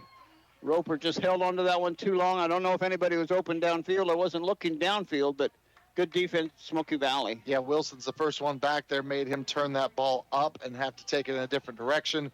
Looked like coming out there was Ludwig again. I'm not sure exactly who was helping him, but a lot of Vikings there in pursuit on that rollout, and they send him back a little bit. So it's third and about 15, almost 16. The Vikings benefiting from that holding call in the previous play. Roper sends 2 each way for the Wildcats. Now a man in motion to the side. Now it's given off to that man, trying to get outside. Gets a little bit of room, gets across the 45, and it's going to be 4th down and 10. Ball just across the 45 up to the 46-yard line. And that run by Dakota Fox, he gets over there and just runs hard, gets the yardage back. At least it gets him back to a 4th and 10. A drive that looked like it started with a lot of promise for Haven, their first drive of the second half.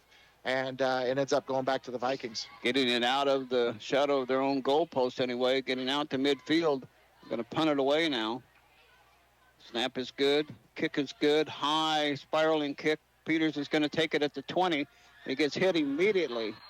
Well, he didn't call. He's not a fair catch kind of guy. He didn't not get his hand in the air, and he got hit immediately as soon as he caught it.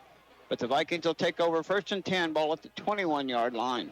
Yeah, the last time he caught a punt, or earlier when he caught a punt, he didn't get to catch it because he got hit. This time they timed it perfectly, or hitting him exactly when he caught the ball. Luckily, he holds on to it, and the Vikings take over at the 21-yard line. Time to mount another drive just like we had the last time. We got 10:37 left in the fourth, still knotted at 0. First play sees Lucas at quarterback again. Brant Hebel out near side. Bengtson out to the far side. I formation behind Lucas. Long play count. Going to turn and hand it off to Wilson, the first guy through, and he's going to get met at the line of scrimmage and no gain on the play as he gets ridden back deep by big number 77. Did we ever get a number or name for big number 7? Yeah, that's Hunter Barlow, the 6'3 junior, 260 getting up in there, and he was back there meeting Wilson right as he got to the line. That is no gain. No gain on the play. 2nd down and 10 for Smoky Valley. Hebel comes out near side. Peters out to the far side. High formation behind Jake Lucas. 2nd down and 10. And comes a pitch. Kennedy trying to find a little seam. He's got a little bit of room trying to get to the outside, and he gets pushed out hard, but he'll pick up about 6 on the play. 2nd down, or turns into 3rd down. 3rd down, and we'll call it 5. Yeah, I know Coach Lambert a little upset with his line there. I think he wants him to maintain the blocks a little bit longer because I think he thought we were maybe 1 or 2 blocks from being able to break that a little bit more down the field and maybe get a good run. Kennedy did a great job. He got turned inside quickly by the oncoming linebacker at the end there, and then he was able to get up the field a little bit. But like I said, if we could have gotten a little bit of an edge, I think we're up the field another 10 or 15 yards, and we need some of those big plays. 3rd and 4 now. Going to go double tight power I formation behind Lucas. Here comes. Oh, Lucas is going to end up being a busted play. He's going to get thrown for a loss back to the 25-yard line. Well, I think he was trying to get the ball to Kennedy, and he just either turned the wrong way or something went wrong, but ends up being 4th down, and the Vikings are going to be on a 3 and out and have to punt it away. It's one of those plays where the quarterback either turned the wrong way or the running back went the wrong way, but one of those two things happened, and unfortunately that was on a big 3rd down play for the Vikings. Didn't get to take much time off the clock here and get the ball back to Haven. Roper's back just inside of his side of the midfield marker. Good snap to Kennedy. Good kick is going to go out of bounds. It's going to be, they might get the ball in Viking territory, depending on where the spot will be. It is on the Haven side of the field at the 48-yard line.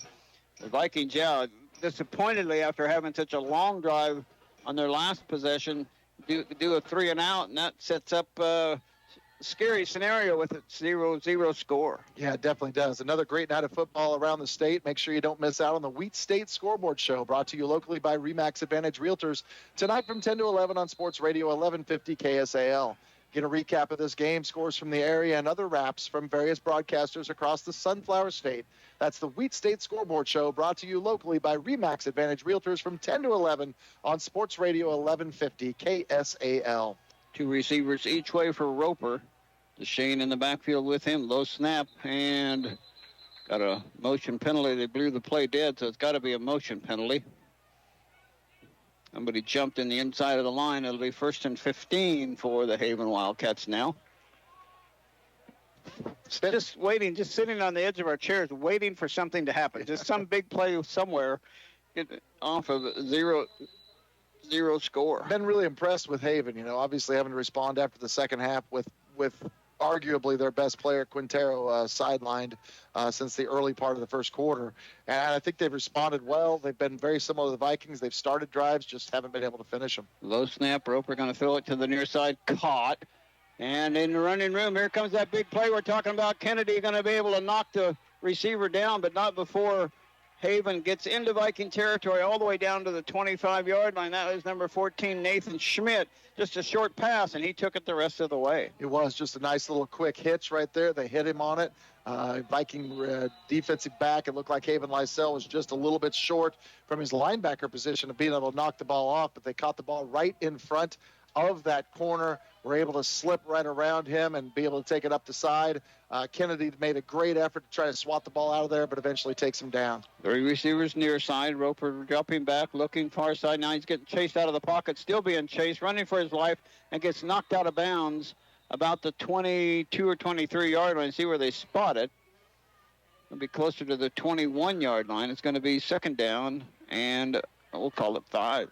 Yeah, Roper's a nice mobile quarterback. We comment on the fact that a lot of his passes have seemed kind of rushed and not extremely accurate, although he had a nice look there in the previous play. But if you get him back there, drop back with a chance to either make a decision, kind of a run-pass option, he tucks that ball and is able to get a nice 5 or 6 before Haven Lysell pushes him out. 2 receivers each way. Roper looking, now he's going to hand it off to Deshane in the middle. He's got some room. He's got near first down yardage at the 15 and inside the Next Tech Wireless red zone. Haven is in the Next Tech Wireless red zone. Lowest rates, flexible plans, and exceptional customer service. For everywhere you are, say goodbye to being just a number. Say hello to something different at Next Tech Wireless. Nice run by Deshane. Shoestring tackle down there by Court Shugren. Otherwise, I think he's got another 4 or 5, but a great drive here by Haven. Time for the Viking defense to stiffen, similar to how Haven did when we were down there earlier. No question about that. Roper, another handoff to Deshane. Another flag comes out. He gets back to the line of scrimmage, but a flag on the play. We'll see what the penalty is here. It came out so early, I'm thinking it's offensive, but in motion again. I think we're either going to have a little motion or illegal formation. I didn't hear exactly what he said, but I don't know, again, that they had enough guys up on the line of scrimmage when the play was snapped. They had the 5 linemen here and the 1 guy on the outside. I think they needed to have somebody else covered up here, but it's going to move them back 5. Similar to what happened to Smoky when we were down here on this end earlier. We got a little close and penalties pushed us back. So hopefully we can take advantage of that, get the defensive line to get through here and make some big plays. Their big route right now has been throwing the football, getting Schmidt on the outside and finding those guys for quick looks. That's been the strength of this team here in this last drive. 7.5 minutes left to go. Clock running. Roper, ball comes back to him as he's in trouble back there. Now he's running for his life out on the side. He's going to stop and throw a short pass, and it's caught. Still on his feet inside the 10-yard line at the 5. I don't know how they threaded the needle and got that ball in there, but he made the catch. Number 30 made the catch in a crowd of people. I don't think it's going to matter. Got a flag over here again at the snap, and I'm not sure they were in formation again. It looked like he was quite surprised. Roper was quite surprised that ball came back to him on the snap. He was still trying to redirect some people, and I don't think they all got positioned. Again, it's going to be illegal shift or something. Substitution coming in for the Vikings. Number 77 on his way in. That's Justin Holt coming in, and Skylar Hopkins on the way out. And just a couple quick stats here. Total offense for Haven, 178 yards to Smoky Valley's 164, so pretty even. Pretty even on the scoreboard. Neither team has dented the scoreboard yet, all the way back to the 25-yard line. 1st and 20 now for the Wildcats. Every time somebody gets close, they always move in the other direction. It's been one of those nights. Like an overload over there. 3 receivers on the far side. Deshane in the backfield with Roper. Going to hand it off to Deshane. He's trying to pick his way, and he gets bottled up, and he'll get maybe 2 yards on the play. It's going to be second down and long for the Wildcats. 6:45 left to go. And the Vikings don't have a big hit offense either. Maybe the best thing that can happen is this game goes to overtime. Yeah, I think it could be an extremely entertaining overtime. You put the ball at the 10-yard line, you let each team have a chance, and both teams have been really solid when they've had a chance to just grind the game out. But I haven't watched their kicker before the game to see if Haven has a quality place kicker here, to see if they can kick it if they get close. But it's been forever since it's been first. It feels like it's been first down for 3 straight plays, and we finally get him to second. 3 receivers near side. Roper going to tuck it and run himself. He's got a little bit of room, but it quickly bottles up, and he's wrapped up for about a yard gain, maybe 2 on the play. Grant, Lysell Elkire, and Tanner Luddig, and Haven Lysell in there as well. They really snuffed that play out. That's been a big play for Haven all night. And this time the Vikings really discovered it, got back in there, and were able to make a play quick. It's going to make it third and about 15. Yeah, 15, 16 for the first down, 22 to the end zone. 5:40 to go, fourth quarter. 3 receivers near side. Roper with DeShane near him in the backfield. Now they're going to wait and look over at the sideline. Now they're going to reset the play. 1 receiver to the far side. Roper looking, handing it off to DeShane. No, he's going to keep it himself. He's trying to, and he gets back into the open, and wrapping him up is Brant Hebel, but not before he gets inside the 15 down to about the 12 or 13-yard line. He'll pick up nearly 10 yards on the play. He almost got caught at the line of scrimmage, but he wiggled out of that tackle. Good second effort by Roper. Yeah, great effort by Hebel to wrap him up, because I think if Brant doesn't get him, he's got another 4 or 5 yards. That makes it a much more manageable fourth down. I think Haven's probably going to use a timeout here. I think they're going to try to talk about it. Does not look like they have a kicker. We'll see what they've got planned. Timeout on the field. We'll step aside as well. Just 4:53 left to go in the fourth quarter. Still no score. Back after this 30-second timeout. Game days.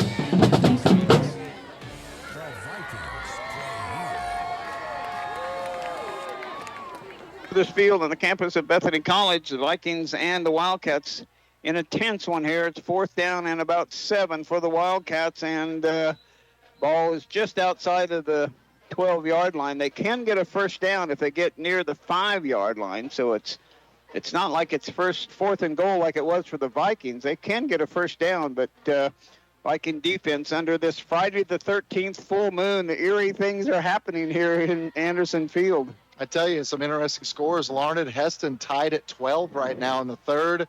Halstead 24-14 up on Pratt. Hillsborough 20-6 on Lyons, and Hoisington taking care of Nickerson, who's our next week opponent. They're up on them 40-13.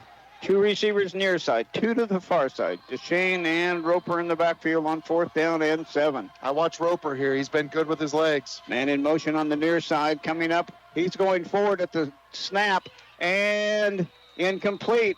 Vikings can decline the penalty maybe. The man in motion turned upfield, and they're going to decline it, and it's going to be Viking ball. So big break for the Vikings, because the man in motion turned upfield. This is not the Canadian Football League. You can't do that. Well, I think either way, I mean, you got the play over here with the motion, and he drops the ball in the end zone. Relatively well covered, but he had a good shot at being able to catch it in the deep corner. So it was a well-designed play aside from the motion. But, again, another team makes it into the red zone here in the second half and comes away empty.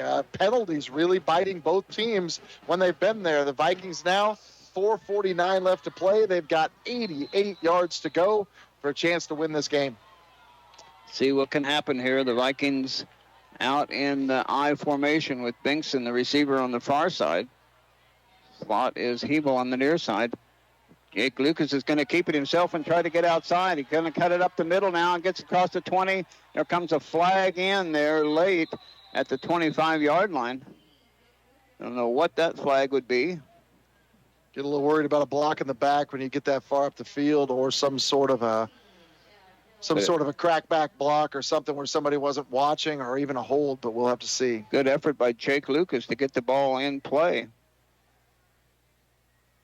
Neither team is moving, so neither team knows who's it's on. Going to wave off the flag. Second down, Jake got a pickup of about 9 yards on the play. It was a nice run. He got around the edge. You know, this is the first time we've really used that quarterback keep off the outside after faking the dive and faking the 5-hole, and he ends up bringing it over here, a 6-hole. And he ends up bringing it to the outside and picks up nice 9 yards and creates a little bit of space, a little bit of momentum. You know how good an athlete Jake is because he plays on your basketball team. Both Lucas boys play on your basketball team. So good to see him running. Binkson out wide to the far side. I formation behind Lucas. Turn and hand it off to Wilson. He's got some room. He's across the 30 up to the 35-yard line. So now all of a sudden a couple of big plays for the Vikings, picking up almost 10 yards on each one, and they move the chains. A nice stop by Roper over here. He just grabs him and holds on, but you're right. 2 quick plays. We started out at the 12-yard line, and 2 plays were already out to the 35. So a nice 23-yard gain in 2 plays, and the Vikings are rolling. 4:39 left to go. The clock will be the Vikings' enemy here. It would be their ally if they score late, but they're going to have to keep getting chunks of yardage to do that. Here comes Kennedy trying the left side. He gets wrapped up and breaks out of a tackle across the 40 up to the 41-yard line. So he gets 6 yards on that play. Good effort by Trey Kennedy. Yeah, nice job bringing it over here to the near side. Kennedy looked like he was wrapped up in the middle by big number 77, Hunter Barlow, and then he's able to escape and pick up another 2 to 3 yards. And the Vikings have again, this is the lowest amount of yards they've had on this drive, and that was still a nice 5-yard gain. 2nd down and 4, we'll call it. 4 minutes and 8 seconds left to go. 2 receivers far side for the Vikings. Lucas has gone all the way at quarterback. Here comes Wilson again, pounding his way near first down yardage at the 35-yard line. I think he maybe has it. It looks like he's right across the yard line. And that would be enough for the first down. And yes, it is moving the chains. Here's evidence of what we talked about earlier, this wearing down of that front line of Haven. The Vikings look fresher. They look like they're able to push. They look like they're able to get some momentum, and they're picking up yardage on every play. Wide receiver is Hebel this time to the far side. Shugan flips out to the slot formation. Wilson and Kennedy. Oh, ball loose. Ball fumbled by Lucas on the snap, but he falls on it. 2nd down and call it 11 now as they lose a little bit of yardage. Lucas, there was going to be a handoff to Kennedy going on the outside, but Lucas fumbled the ball, and it's 2nd down and a long 10. I just couldn't quite tell if that ball ever completely made it up there, if it just bounced out of Jake's hands. But Jake's been really quick to bounce back on the ball whenever that's happened, and he did that here again. And, again, only amounts to about a yard loss. 2nd down and long for the Vikings. Binkson out wide to the near side. Wishbone formation this time behind Lucas. Here comes a Kennedy on trying to get some room, and he's going to get wrapped up again. Short of midfield. It's about 2, maybe 3 on that carry. It's going to be 3rd down and long now for the Vikings. Call it 3rd down and 8. Yeah, you got to be thinking 4-down territory here. You got to be thinking 4 or 5 yard gain, be able to do something. But I think if they come up empty here on this play, you're probably going to have to punt it and send them deep the way Haven was moving the ball in the passing game on the last possession. You got to try to maybe think about playing for that overtime if you don't pick up a substantial amount of yards here on 3rd down. And now timeout on the play. Coach Lambert not happy. He's wanting to get something set out quickly, but he's got to use the timeout. And we'll step aside as well. Just 2:36 left to go. Vikings facing a 3rd down and 8. Back after this 30-second timeout.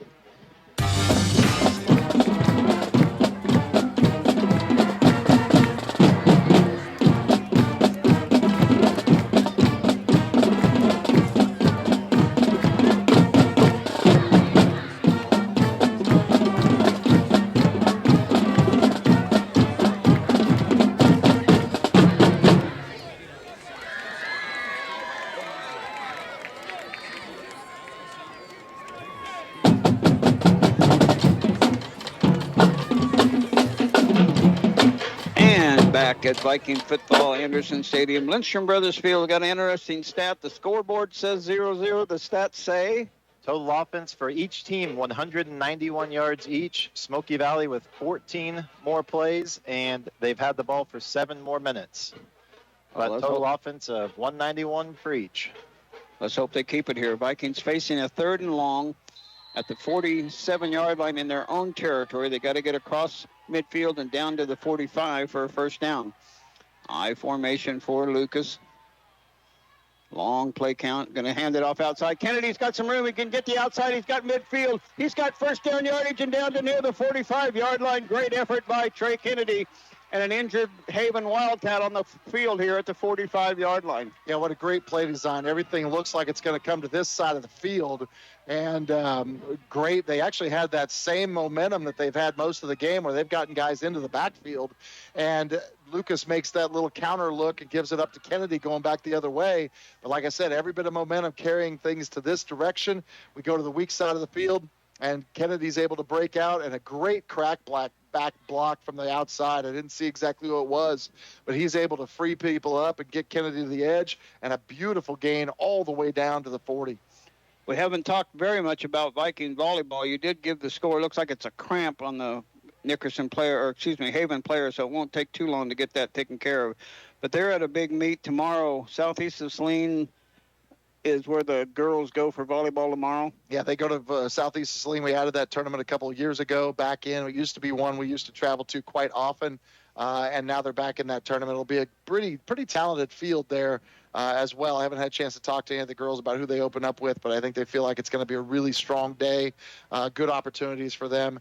Looks like we also have a C volleyball at Minneapolis, as well as JV volleyball at Lyons tomorrow, as well as varsity girls tennis at Heston. So it's kind of a busy weekend all the way around. And I would be remiss if I didn't say that KU's up on Boston College right now, 38-24 in the third quarter. Not that anybody knows I like KU, but that's okay. But it just might happen to be that way. And now going off the field under his own power, number 59, Loop. You mentioned his name a lot, so they'll be anxious to get him back on the field. But Kennedy got it all the way down to the 40-yard line, about a 14-yard gain on that play. So good job by Trey Kennedy to get that outside on that good call play. Biggest drawback for the Vikings, they did have to use their final timeout earlier, so they don't have any timeouts left here to remain, and 2:28 left. Still plenty of time, but, again, not picking up a lot of yards on every play. Shotgun formation for Lucas with three receivers to the near side, rolling out, going to throw it downfield and into traffic, but I believe it's caught. Going down to catch it was Andrew Peters inside the 20-yard line. The Vikings are in the Next Tech Wireless red zone. Finally. Yeah, great job. Lowest rates, flexible plans, exceptional customer service for everywhere you are. Say goodbye to being just a number. Say hello to something different at Next Tech Wireless. Great little roll to the left here. Lucas pins in Kennedy right there. Peters, who makes a fantastic catch. I formation behind Lucas this time. He's going to turn and hand it off to Raleigh Wilson, I believe, and he gets met at the line of scrimmage. No gain on the play. It was Kennedy. Second down and 10 at the 15. They're going to give him a yard forward progress, so get a little bit. The boy Jake threw that ball. Looked like it was going to be in traffic and a good coverage on the play, but Kennedy pulls the ball in and makes the reception. Yeah, it was a tough grab. He had to really go down on the ground to get it and is able to corral that thing in there and make a big play. I formation for Lucas. Peters, the wide receiver on the far side. Here comes Kennedy trying to get outside. He's got a little seam. Good breakthrough end tackle down to the 10-yard line. Inside the 10 to the 9-yard line. It's going to be third down and about 2. Looks like Kennedy might be down there for a second. He got hit a couple of times carrying that ball around the edge. Great hard running by Trey Kennedy. Actually slipped through the first defender and was able to get around him and fought hard through the next 2 or 3.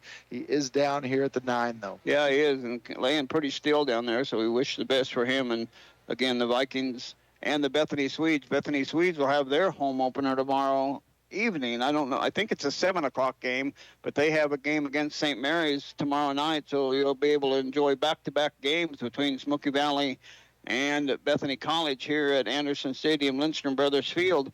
Dr. Loader, who got some kind of an award, and we were having all our confusion with our internet connection at halftime. He got some award. I guess that was just for being on the sideline for so long. Yeah, I think it was a service award today. He has been a part of this program for many, many years, as long as I can remember, and I've been here for quite a while, and it's quite an honor for him because he has given so much time to this Smoky Valley football program.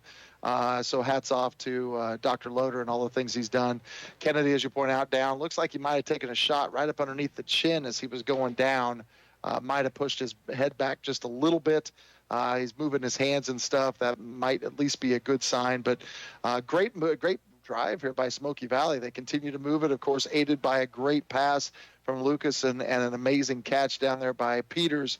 Like you said, it looked like there was a ton of traffic there, and he was still able to make the catch. They're bringing the ambulance crew here, so we'll take a timeout.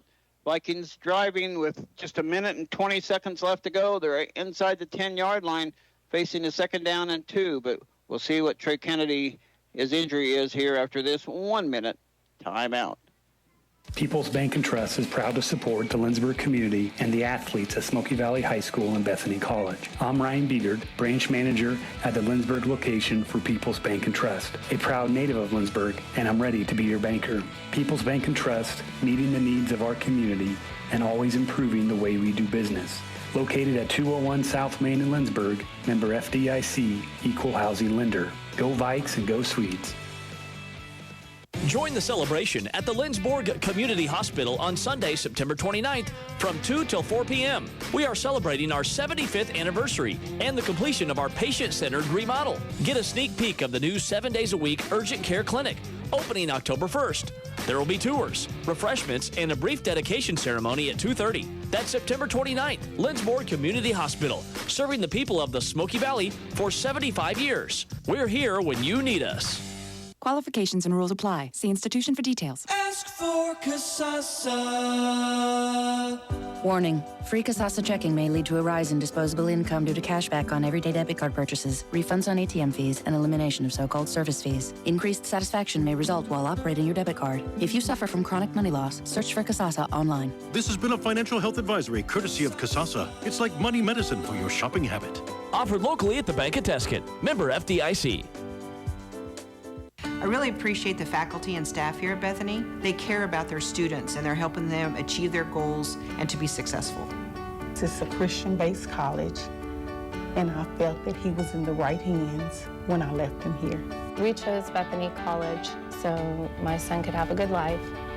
If you want inspired learning at an affordable price, choose Bethany College. Learn more about your good life at bethanylb.edu. Game day starts and finishes at Farley's Bar and Grill in downtown Lindsborg. Located at 101 North Main, this upscale one-of-a-kind establishment offers a wide variety of food and drink specials. Try their seasonal items or their world-famous Monte Cristo. Then wash it down with an ice-cold beer or tall glass of wine. Farley's Bar and Grill at the corner of Lincoln and Main in downtown Lindsborg. Farley's, your game day headquarters for the Smoky Valley Vikings and Bethany Swedes. You're listening to Smoky Valley Vikings Athletics. And as we come back to Anderson Stadium, Lindstrom Brothers Field, they're working on Trey Kennedy down there. They brought the EMTs, they brought out their equipment and they have rolled him over on his back so they can get him on the board to take him away and find out what's happening. Hopefully it's nothing serious. But again, you err on the side of caution whenever there's an injury, and want to give a shout-out to Chance Struckenberg. He's at home after his injury last week. We didn't know he even got injured, and he had a bruised vertebrae or something. Yeah, hopefully Chance is listening tonight, and we want to wish him a speedy recovery. But you're right, he made it to school on Monday and actually went through all the practice, did weights and everything, and it wasn't until later Monday night. It looked like it was going to be a pretty severe injury, might keep him out for at least 6 to 8 weeks. I think the last I heard from his dad was that it might only keep him out for 3 to 4. Again, with Trey's injury right here, looked like he took a shot under the chin. He seemed to be moving well, but again, sometimes with those injuries, things tighten up quickly, and you're just never quite sure. And like you said, you want to err on the side of caution. This is a young man. We want to make sure that he's completely and utterly healthy here and make sure that he's going to be okay. And hats off to all of our medical staff here and everybody that's out there to help. We always have such great support here, and everybody always does what they need to do, and we just hope he's going to be okay. They're actually not putting him down on the board now. They're setting him up, so that's a really good sign that he's able to sit up and not have to be moved onto that board. So he maybe just went unconscious a little bit or something. I don't want to speculate anything, but to see Dr. Loader and the EMT staff, he's sitting up now, and that's obviously a good sign, but it's still going to take a little bit of time. Jared, let's take another 1-minute timeout. When we come back, we'll have an update on Trey, and hopefully it'll be a good one. Back right after this. People's Bank and Trust is proud to support the Lindsborg community and the athletes at Smoky Valley High School and Bethany College. I'm Ryan Biegert, branch manager at the Lindsborg location for People's Bank and Trust, a proud native of Lindsborg, and I'm ready to be your banker. People's Bank and Trust, meeting the needs of our community and always improving the way we do business. Located at 201 South Main in Lindsborg, member FDIC, equal housing lender. Go Vikes and go Swedes. First Bank Kansas is a proud sponsor of Smoky Valley football. First Bank Kansas is your community-oriented, customer-focused bank where banking is made personal with locations in Lindsborg, Salina, and McPherson. This is a Smoky Valley Vikings broadcast. And Lindstrom Brothers Field. Great news that Trey Kennedy comes off on his own power onto the sideline. He's sitting with Dr. Loader on the bench, but now we got to resume a crucial time in this game. Minute 20 left to go. Vikings facing a 2nd down and 2 inside the 10-yard line. Wishbone formation. Lucas under center. Turner and tossed. Tried to get it outside as Andrew Peters. He's trying to get to the corner. He's to the 5-yard line. He's going to the corner. Touchdown! Smoky Valley with 1:14 left to go. An 8-yard run by Trey Kennedy. Actually run by Andrew Peters there. Andrew Peters did a great job. We talked about trying to get him to the edge. And it just so happens that due to the injury to Kennedy, Peters ends up as the backup tailback there. We get the toss to him. Beautiful blocks along the edge to be able to clear it for him. We went to the wide side of the field. He's able to sneak inside the pylon, and the Vikings finally cross that goal line and get a touchdown to take the lead 6-0 with a chance to put more points on the board right here. Peters and Shugan are the tailbacks. Raleigh Wilson, the fullback. You would think they'd want to go wide again. We'll see what they end up doing. Here comes Shugan trying to get through, and he's going to make it. Kurt Shugan with the 2-point conversion. And the Vikings, with 1:14 left to go, take an 8-0 lead back after this 30-second timeout. Farley's Bar and Grill in downtown Lindsborg is your game day headquarters. Come try their Monte Crisco or other specialty menu items. Farley's Bar and Grill, located at 101 North Main Street in Lindsborg, proudly supporting the Smoky Valley Vikings and Bethany Swedes. Tonight's broadcast is brought to you in part by the Bank of Tesket. Generations of confidence, relationships for life. With locations in Lincoln, Salina, Tesket, and Lindsborg. The Bank of Tesket. Member FDIC. We're the Bank of Tesket.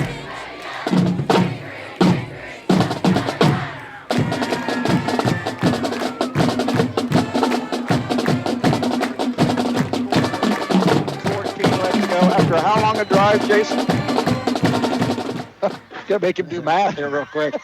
Threw me off. I believe it is an 88-yard drive on 12 plays. Either 12 plays or 11 plays and 88 yards. We said the Vikings were going to have to push that 88 yards. We said they probably had enough time to be able to do that, and sure enough, they did with a minute to spare. You know, we had the lull with Trey Kennedy, and thankfully saw him get up off the turf and walk to the sideline under his own power. But then all of a sudden the roar this crowd's been waiting for, that opportunity to get in the end zone. Great run by Andrew Peters, great blocking on the edge, and then a great second effort by Court Shugan to be able to put this 2-point conversion in the end zone as well. Haven's had trouble moving the ball in bursts, but they have had some opportunities deep, and so we'll have to see what happens here after this kickoff. Yeah, and a very good 23-yard strike from Lucas to Peters to set up that penetration in the Haven side of the field. Brandon Malm to kick it off now for the Vikings. Everybody's set. Brandon gets the whistle, approaches the ball. High end over end, booming kick, going to run back to the 15-yard line. Roper has it 20, 25, 30 up the middle and tackled at the 30-yard line. And that's where Haven will take over 1st and 10 with just 1:09 left to go. They do have 2 timeouts left. So they've got a little bit of room, but look for the Vikings. They're going to have to prevent defense here on the pass. Yeah, and one of the things you do have to notice out here is that we will be making a change because obviously Kennedy's not going to be in his normal position. I think Jake Lucas might be in there. Not that that's a big difference. Jake's still a great athlete, but just one other difference here as we go into this last possession. 4-man rush is all the Vikings are going to put up front. The linebackers are all dropping back into coverage. Roper in trouble. Now he's going to scramble up the middle. He's got some running room and dives forward across the 40-yard line. So he gets 10 yards and stops the clock for the first down. That took just 6 seconds. Is one of the things he's really good at. I think they can put him back and give him a chance to pass every play, and he might have a chance to be able to pick up yards every play. Raleigh Wilson is going to spy on him, it looks like. Roper again takes a low snap, going to look to throw it outside. Now he's going to get sacked. Good job by the Vikings. They're going to call timeout. Haven has to call timeout. The Vikings with a big sack there now with 51 seconds left to go. Can the Viking D hold? They've held the good. They were at 191 yards each for a while. We'll keep this one right here. We're not going to break away for the timeout. But the Viking defense has been good, and that time Roper, with a low snap, he has to first secure the ball and then start looking, and he really didn't have much else to do. Yeah, I think confidence-wise, he'd much rather have the ball in his hand than he would trying to throw the ball down the field, although I think they're going to have to throw the ball at some point in time to have a chance to get down where they need to be. But the defenses have been good. What an interesting game. Both teams end up inside the red zone, and neither team could score. Then, we haven't really moved the ball completely all game until that last drive. And then the Vikings are able to go 88 yards and get the score to take the lead for the first time in this game. And now a chance for our defense to stiffen up, make big plays. This is one of the areas we struggled on last week was our defense and being able to get a stop. And so now's the opportunity for them to make that stop. Trying to get attention to something here at the man in the white hat, the official, trying to get some kind of deal to the sideline. I guess they're all set. He goes back to his position. Looks like they wanted to switch the clock to 56 seconds here. 56. Three receivers near side, two to the far side. Roper in the backfield all by himself. Again, Raleigh Wilson's going to spy on him. He's going to throw it to the far side, and on the slant, caught and then dropped. Caught by number 7, Shingleton, and then dropped. It hit him right between the arms, right in the chest. But he couldn't hang on to it. It's third down now on 11 or 12. A little bit of a crossing pattern. The inside receiver ends up kind of being a shield there and take off heading on the out. And meanwhile, the outside receiver kind of dangles across the middle for a chance to make the catch where they think the Vikings maybe don't have as many players. DeShane in the backfield with Roper this time. 3 receivers near side. Roper with a low snap again. One side coverage on the far side. And Brant Hebel right there to wrap him up and did a nice job of keeping him in bounds, so they have to use their final timeout. So Brant Hebel made a smart play there as he went to tackle. Instead of riding him out of bounds and letting him stop the clock automatically, he pulls him down and keeps him in the field of play. So Haven has used their final timeout now. So with just 44 seconds left to go, facing a 4th down and 8. So now they got to not only get a play, they got to get a first down. They do, and then again, you mentioned it, Brant Hebel making a really huge play. You make them use up their last time out by keeping the player in bounds. He was able to make a good quality tackle for a very short game. It's been difficult, like we said, for Haven to be able to make the big plays that they've needed to make in this game to be able to beat Smoky Valley. Now they're going to have to make it on a 4th and 8 play. Again, Smoky's going to be gearing for him, but also no timeout. So anything in the field of play, they're going to have to get back up to the line and keep things moving, and they're going to need a score and a 2-point conversion to tie this game up. First things first, you got to get a first down. They're facing 4th down and 8. They're at the 43-yard line. They got to get to the Viking side of midfield at the 49 for the first down. 3 receivers to the near side. DeShane in the backfield with Roper. Receiver single on the far side. It all comes down to the 4th down play. Roper looking. He's being chased out of the pocket. He's going to heave the ball downfield, and it's going to be knocked down by Brant Hebel. Brant Hebel got the ball before the contact was made. There was contact between Peters and the receiver, but Brant Hebel knocked the ball loose and incomplete. Great defensive play by Brant Hebel. Yeah, Brant was the up guy. The goal was not to let anybody get deeper than our safeties. Peters goes back and stays in the deep position. You're right, the receiver was still running, did make contact with Andrew, but Andrew wasn't being the aggressor on that play, and Hebel at the exact moment gets his mitt up, knocks that ball down, and the Vikings should be able to take the victory formation, seal this deal, and come away with a win. Yeah, great play because Andrew Peters did contact the receiver, but it was after the ball was hit by Hebel, so no question there was not a pass interference on that play. So the Vikings will take a snap and get down and take the victory here on their home opener of the season against the Haven Wildcats. A triple I formation behind Jake Lucas. He's going to go down and take a knee. He'll lose a yard on the play, but the Vikings will not have to snap it again. The 40-second clock now takes effect, a little bit different angle than it did before.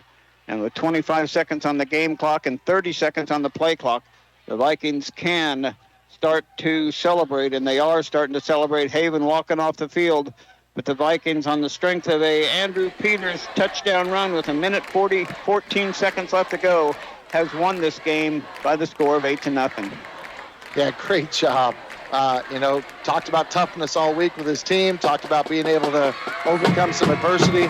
We had more turnovers than I think we wanted to have, and probably more penalties and bad spots than we wanted to have, but we were able to come up with the W on a big drive late in the game. hats off to the Vikings tonight. Hats off to the Vikings. Hats off to the effort out there. Again, the effort was tremendous. The Vikings win it by the score of 8-0. We'll take this 2-minute timeout and be back to wrap it up. You're listening to Smoky Valley Football. The Quarterback Club of Lindsborg is proud to support athletics in the Smoky Valley. Join us each Tuesday at 7 a.m. in the Bethany College cafeteria to hear from all the Vikings and Swedes sports coaches.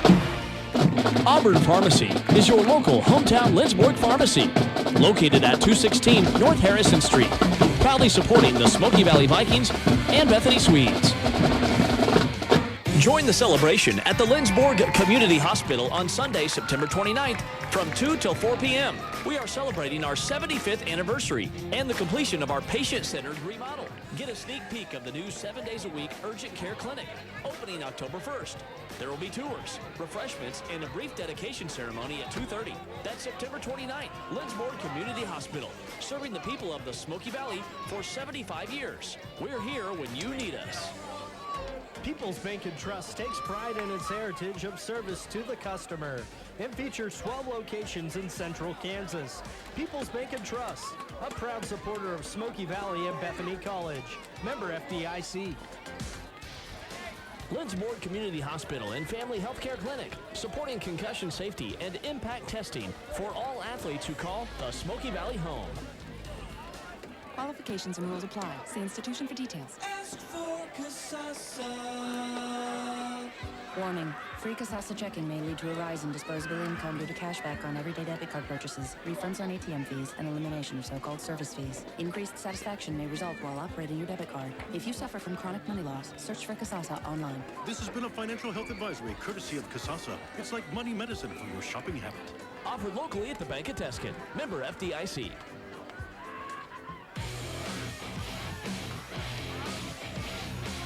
This is the Bank of Tuscan postgame show. Coming up, the Salina Ortho Player of the Game, scores from around the area, final stats, and an interview with the coach. This is Smoky Valley Vikings football on 95.5 The Rock.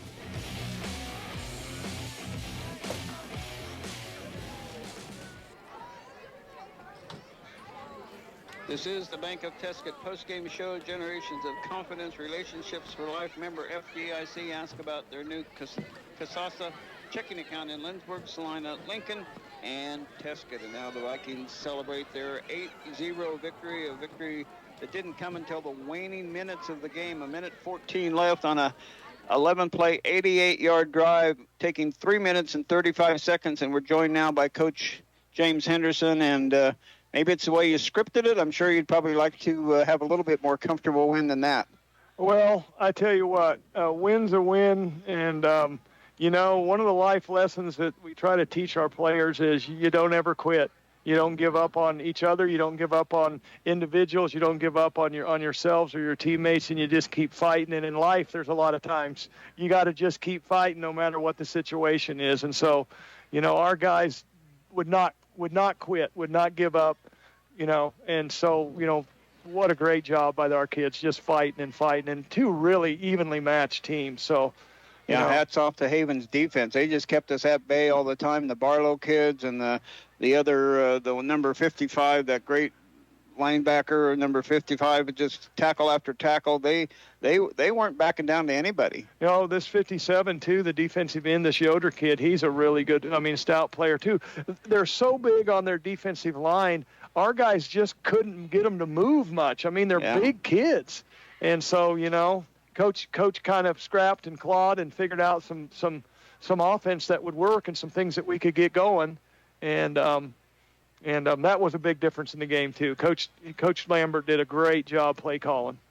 Couple of unlucky breaks. The pass from Jake Lucas to Brewster Bengtson gets a ball just inside the 2-yard line, and then all of a sudden a chop block puts his way out first down and goal from the 17 or 18-yard line. It just seemed like once you got close, you had to take a couple steps back. Yeah, it was unfortunate. Brewster stumbled, but he made a great catch, and then it was unfortunate that we got the illegal chop block called there, that was a good opportunity to put the ball in, but we didn't. but we came back. They made a few plays, but then we got them stopped again and got the ball back to our offense. And then another Jake Lucas to Andrew Peters, this time a 23-yard pass play on that 88-yard drive. He kind of threaded the needle. Andrew Peters made a great catch. Yes, he made a really good catch. And Jake did a great job of freezing their secondary with his eyes looking over to the left and held them, giving Andrew that little bit of time and that little bit of window that we needed to get the ball to him. So, Jake did a good job on that too. And hanging in there, he'd been under pressure a lot. And our offensive line held up on that play too and did a great job. And then Trey Kennedy then gets hurt. It kind of stuns the crowd. It's almost time for a letdown. But then on the next play, you get Andrew Peters to the left and takes off there and runs to the end zone and gets a good blocks on the edge and puts it into the end zone. Yeah, well, I think, sometimes I don't listen to the play calls. And I didn't have my headset on. And so I didn't know what we called. I really didn't care what we called. But it was a great play call. And then Andrew is qualifying for the state track meet in the 100 meters. It's not like he's slow. No, we know that. And Coach did that was a great play call. And Court did a great job getting the edge for him out there blocking. And our offensive line did enough to keep him sealed and keep him from running us down. And then Andrew, you could see that he was faster than anybody on the field. They got tired. Conditioning was a factor. And I think our guys were in a little bit better shape than their guys were. And I think that made a little bit of difference in the game, too. Got to turn our attention to a home game. We get back-to-back home games. Nickerson coming in. They're maybe not as strong as they were a couple years ago, but we can't certainly take anybody lightly. No, we can't. This is how we're going to have to battle and play and win games. I'm going to be 92 years old by the season's over, but that's okay. It's worth it for these kids. We have a nice group of kids. We got some film. Coach Peters watched a little bit. I never look at the opponent ever, so I don't have any idea. We'll take a look, and hopefully they're running some of the same schemes that we're used to seeing that we've been able to defend. I will say our defense stepped their game up and against a very similar type offense and a similar type scheme, and really played a much improved football tonight over what we played defensively last week. Marked improvement. Yeah, the tackling was better. They had a great athlete in Roper. Their Quintero athlete went down, but still Roper's a great athlete, and we were making sure we contained him in the second half especially. And the offense helped your defense out by taking the time of possession into a big factor. Oh, yeah, I didn't. What was the time of possession? Where's that at here? It was a lot to not very much because we dominated the third quarter. We only gave up about 3 minutes of time in the third quarter. Oh, well, we almost had 10 more minutes time of possession than they had. Yeah, and we dominated that third quarter. Yes, we did. And, just couldn't get it in the end zone. Yeah, but that's, this is the way this team is gonna have to keep going. And, We'll keep fighting, and, I told you they were going to start playing like Vikings, and we played like Vikings tonight. Yeah, great job. Great victory. Congratulations, and thanks for coming down. Yeah, thank you, guys. And, hey, I wanted to quick shout-out. Somebody told me last week when I ran into them, they said, hey, we listened to the game too bad. And the guy said, I appreciate those guys so much. I was on the road between here and Topeka, and I would never have got a chance to watch the game. So thanks, guys. Yeah, we appreciate Doug and Jason do a great job of helping me out, too. So we're a great team.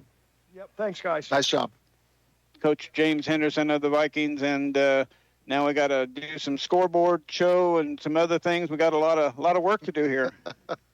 Jason, we ready to turn it over to you for stats before we get too far, or do you want to do a wrap here, or did you already do one, Don? Well, I really did a wrap because there wasn't much to wrap up. The Vikings scoreless game all the way to the end of the third quarter, and then the Vikings got the ball back with about 4.5 minutes left to go and put together a 12-play, 88-yard drive. One of the key plays in that drive was a 23-yard pass play from Lucas to Peters. And then the Vikings, with 1:14 left to go, Andrew Peters took it in from 8 yards out, and the two-point conversion by Shugren was good, and the Vikings win it by the score of 8-0. I know it was 191 before they started that drive. What did the Vikings? They added 88 yards to that drive. Not quite. Not quite. Smoky Valley total offense, 58 plays for 252 yards. Haven, 43 plays for 204 yards. Smoky Valley, 61 through the air. Haven, 93. Smoky Valley, 191 on the ground, and 111 for Haven on the ground. As I mentioned with Coach Henderson here, 28 minutes of time of possession for Smoky Valley and 19 minutes time of possession for Haven. Smoky Valley, Jake Lucas, 3 for 12, 61 yards passing. Rushing, Trey Kennedy leading the way, 18 carries for 79 yards. Raleigh Wilson, 14 carries for 64 yards. Court Shugren, 9 carries for 33 yards. Andrew Peters comes in, gets his 1 carry, 9 yards and a touchdown. And Jake Lucas, 4 carries for 6 yards. Receiving, Brewster Bingston, 1 catch for 32 yards. Andrew Peters, 2 catches for 29 yards. Defensively, tackling, leading the way, Raleigh Wilson, 7 tackles. Andrew Peters, 4.5 tackles. Dax Hopp, 4 tackles, 2 sacks. Brant Hebel, 3.5 tackles. Trey Kennedy with 3. Grant Lysel Alkire, 2.5. Haven, Lysel Stewart, 2.5. Tanner Luddig, 2.5. Court Shugren, 2. Brandon Malm, 1.5. Alex Grosland, 1. Brewster Bingston, 1. Caden Venables with a half a tackle. And Tristan Stambaugh with a half a tackle.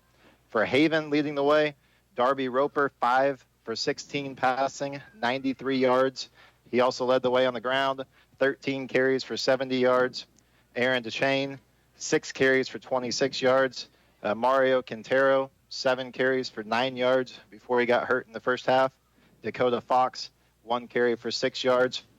Receiving, Skylar Shingleton, 2 catches for 32 yards.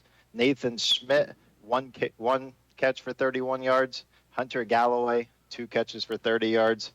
Leading the way tackling, Keaton Loop, 9.5 tackles. Darby Roper, 7.5 tackles. And Parker Barlow with 7 tackles. Well, it is time now for the Next Tech Wireless Player of the Game. Lowest rates, flexible plans, exceptional customer service for everywhere you are. Say goodbye to being just a number. Say hello to something different at Next Tech Wireless. Well, I don't know. Heck of a game. I mean, I would say, number one, I would be extremely impressed and remiss if we didn't talk about how strong that defense was tonight for us. The ability to make stops, make plays when we had to. Statistically, it was one of those interesting nights where nobody seems to just completely stand out above anybody else.